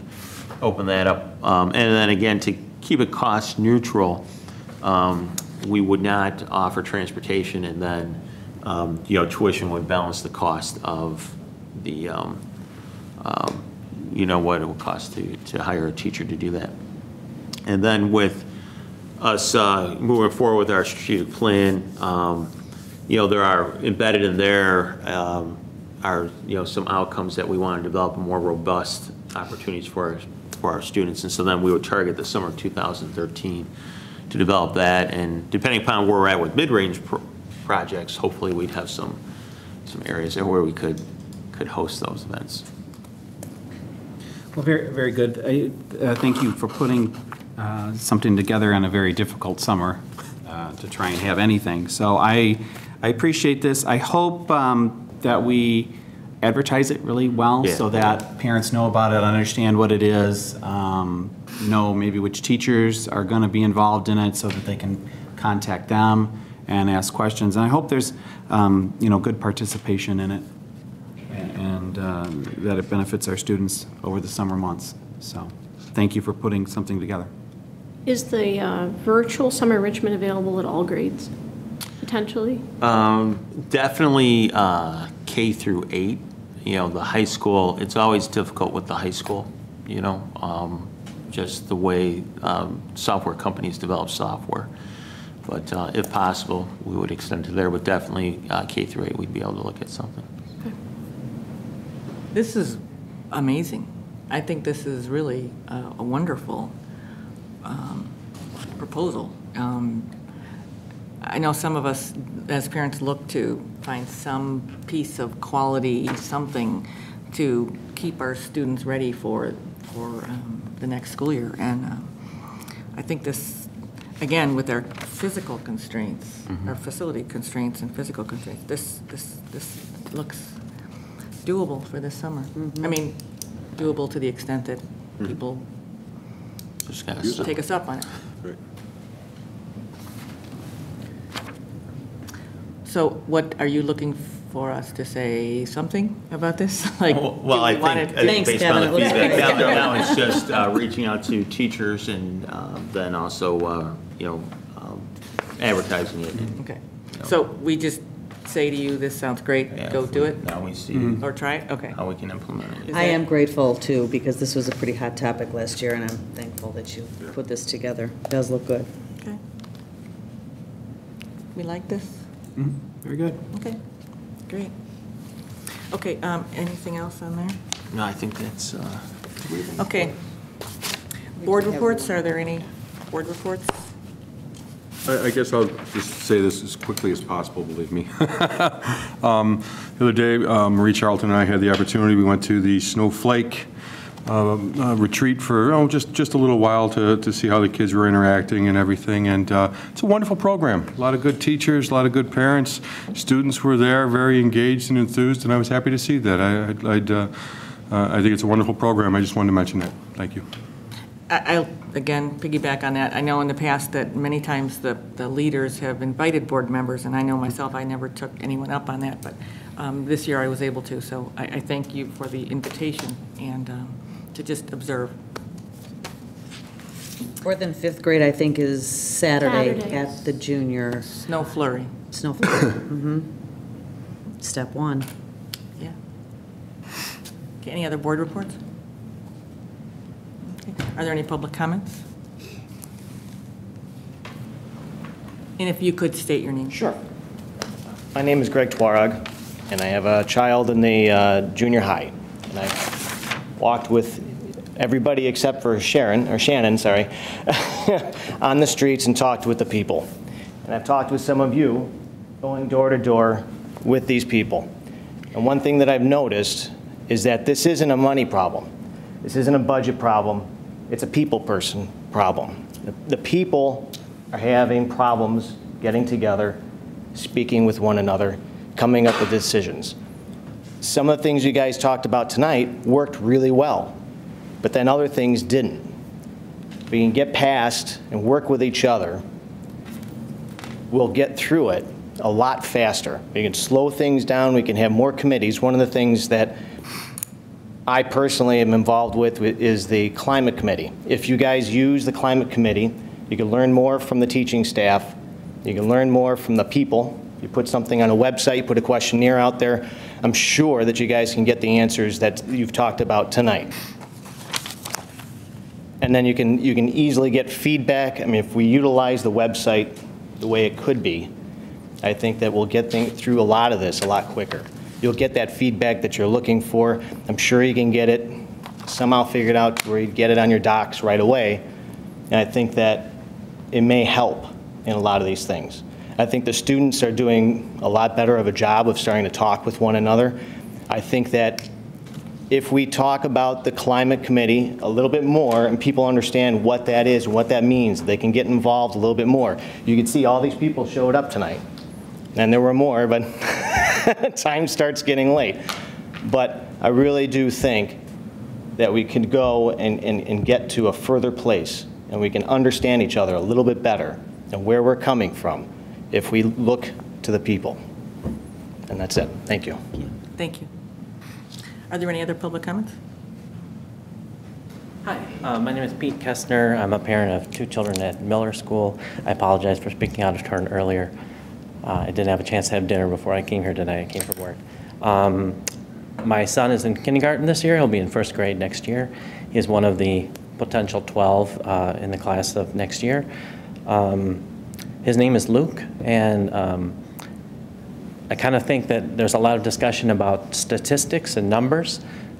He's a child. I think I can understand your concerns about the numbers of the classroom, but to me, that's a great number. And the fact that reading levels went up at Miller is a testament to the fact that smaller classrooms benefit children. I'm a social worker. My wife's a nurse. My biggest concerns of observing everything tonight, I think, are that it appears that there's a disparity between Miller and Manning, and that there seems to be a history of preserving that. Whether that's from the community or previous boards, I'm not sure. I think that's what you have to fight against. Grade level centers, actually, tonight, just watching this, seems to be the best solution. You'd be able to control the students and the numbers within the 2 schools. It's a small district. There's only 1 junior high and 1 high school. Why not put the kids together much earlier? What would be the difference? If our children are entitled to a fair education, why would there be a difference between Miller and Manning? I just want to share this last thing because it's been a long night. I don't want to delay it any further. One of the things my daughter said when she came home last year from kindergarten was, Manning rocks, Miller socks. Think about that. Said from a kindergarten student. I don't know where she heard it. I don't. But the fact that kids are thinking that way, or that kind of thing is spread at the kindergarten level, I really think it's a reflection of this community and a problem that you have here. And I think you need to solve it. And I would challenge you to solve it. It actually doesn't seem that hard to me. I think you need to poll our community and have some very large open meetings where you really are intentional about inviting people and really discuss it. And like I said, everyone's going to be together by junior high anyway. So I don't see there shouldn't be any issues. I think it would be wonderful if my daughter could interact with students from Manning. And I think that we can't think of kids as like statistics anymore. We got to think of them as all kids who are going to grow and learn together, culturally, socially, economically. There's just so many reasons. As you mentioned, you know, like growing up in one income doesn't really like, I mean, if education is the priority, you're not that. You're not who you come from. You're a person. And I work with kids with special needs, so I have to say for the fact that there should be more interaction with kids with special needs and kids without special needs. There's not enough of that either. But anyway, I've said enough. I appreciate your time. Thanks. Thank you. Any other public comments? Okay. Then the chair will entertain a motion to enter closed session for the purpose of discussing collective bargaining and personnel issues. So moved. Second. It's the invitation, but it's the night. Roll call, please, Mrs. McMahon. Mrs. Thomas? Yes. Mr. Price? Yes. Mrs. Hancock? Yes. Mrs. Charlton? Yes. Mr. Charleston? Yes. Ms. Caparelli? Yes. Mr. Armstrong? Yes. And there will not be a vote after closed session. Thank you all.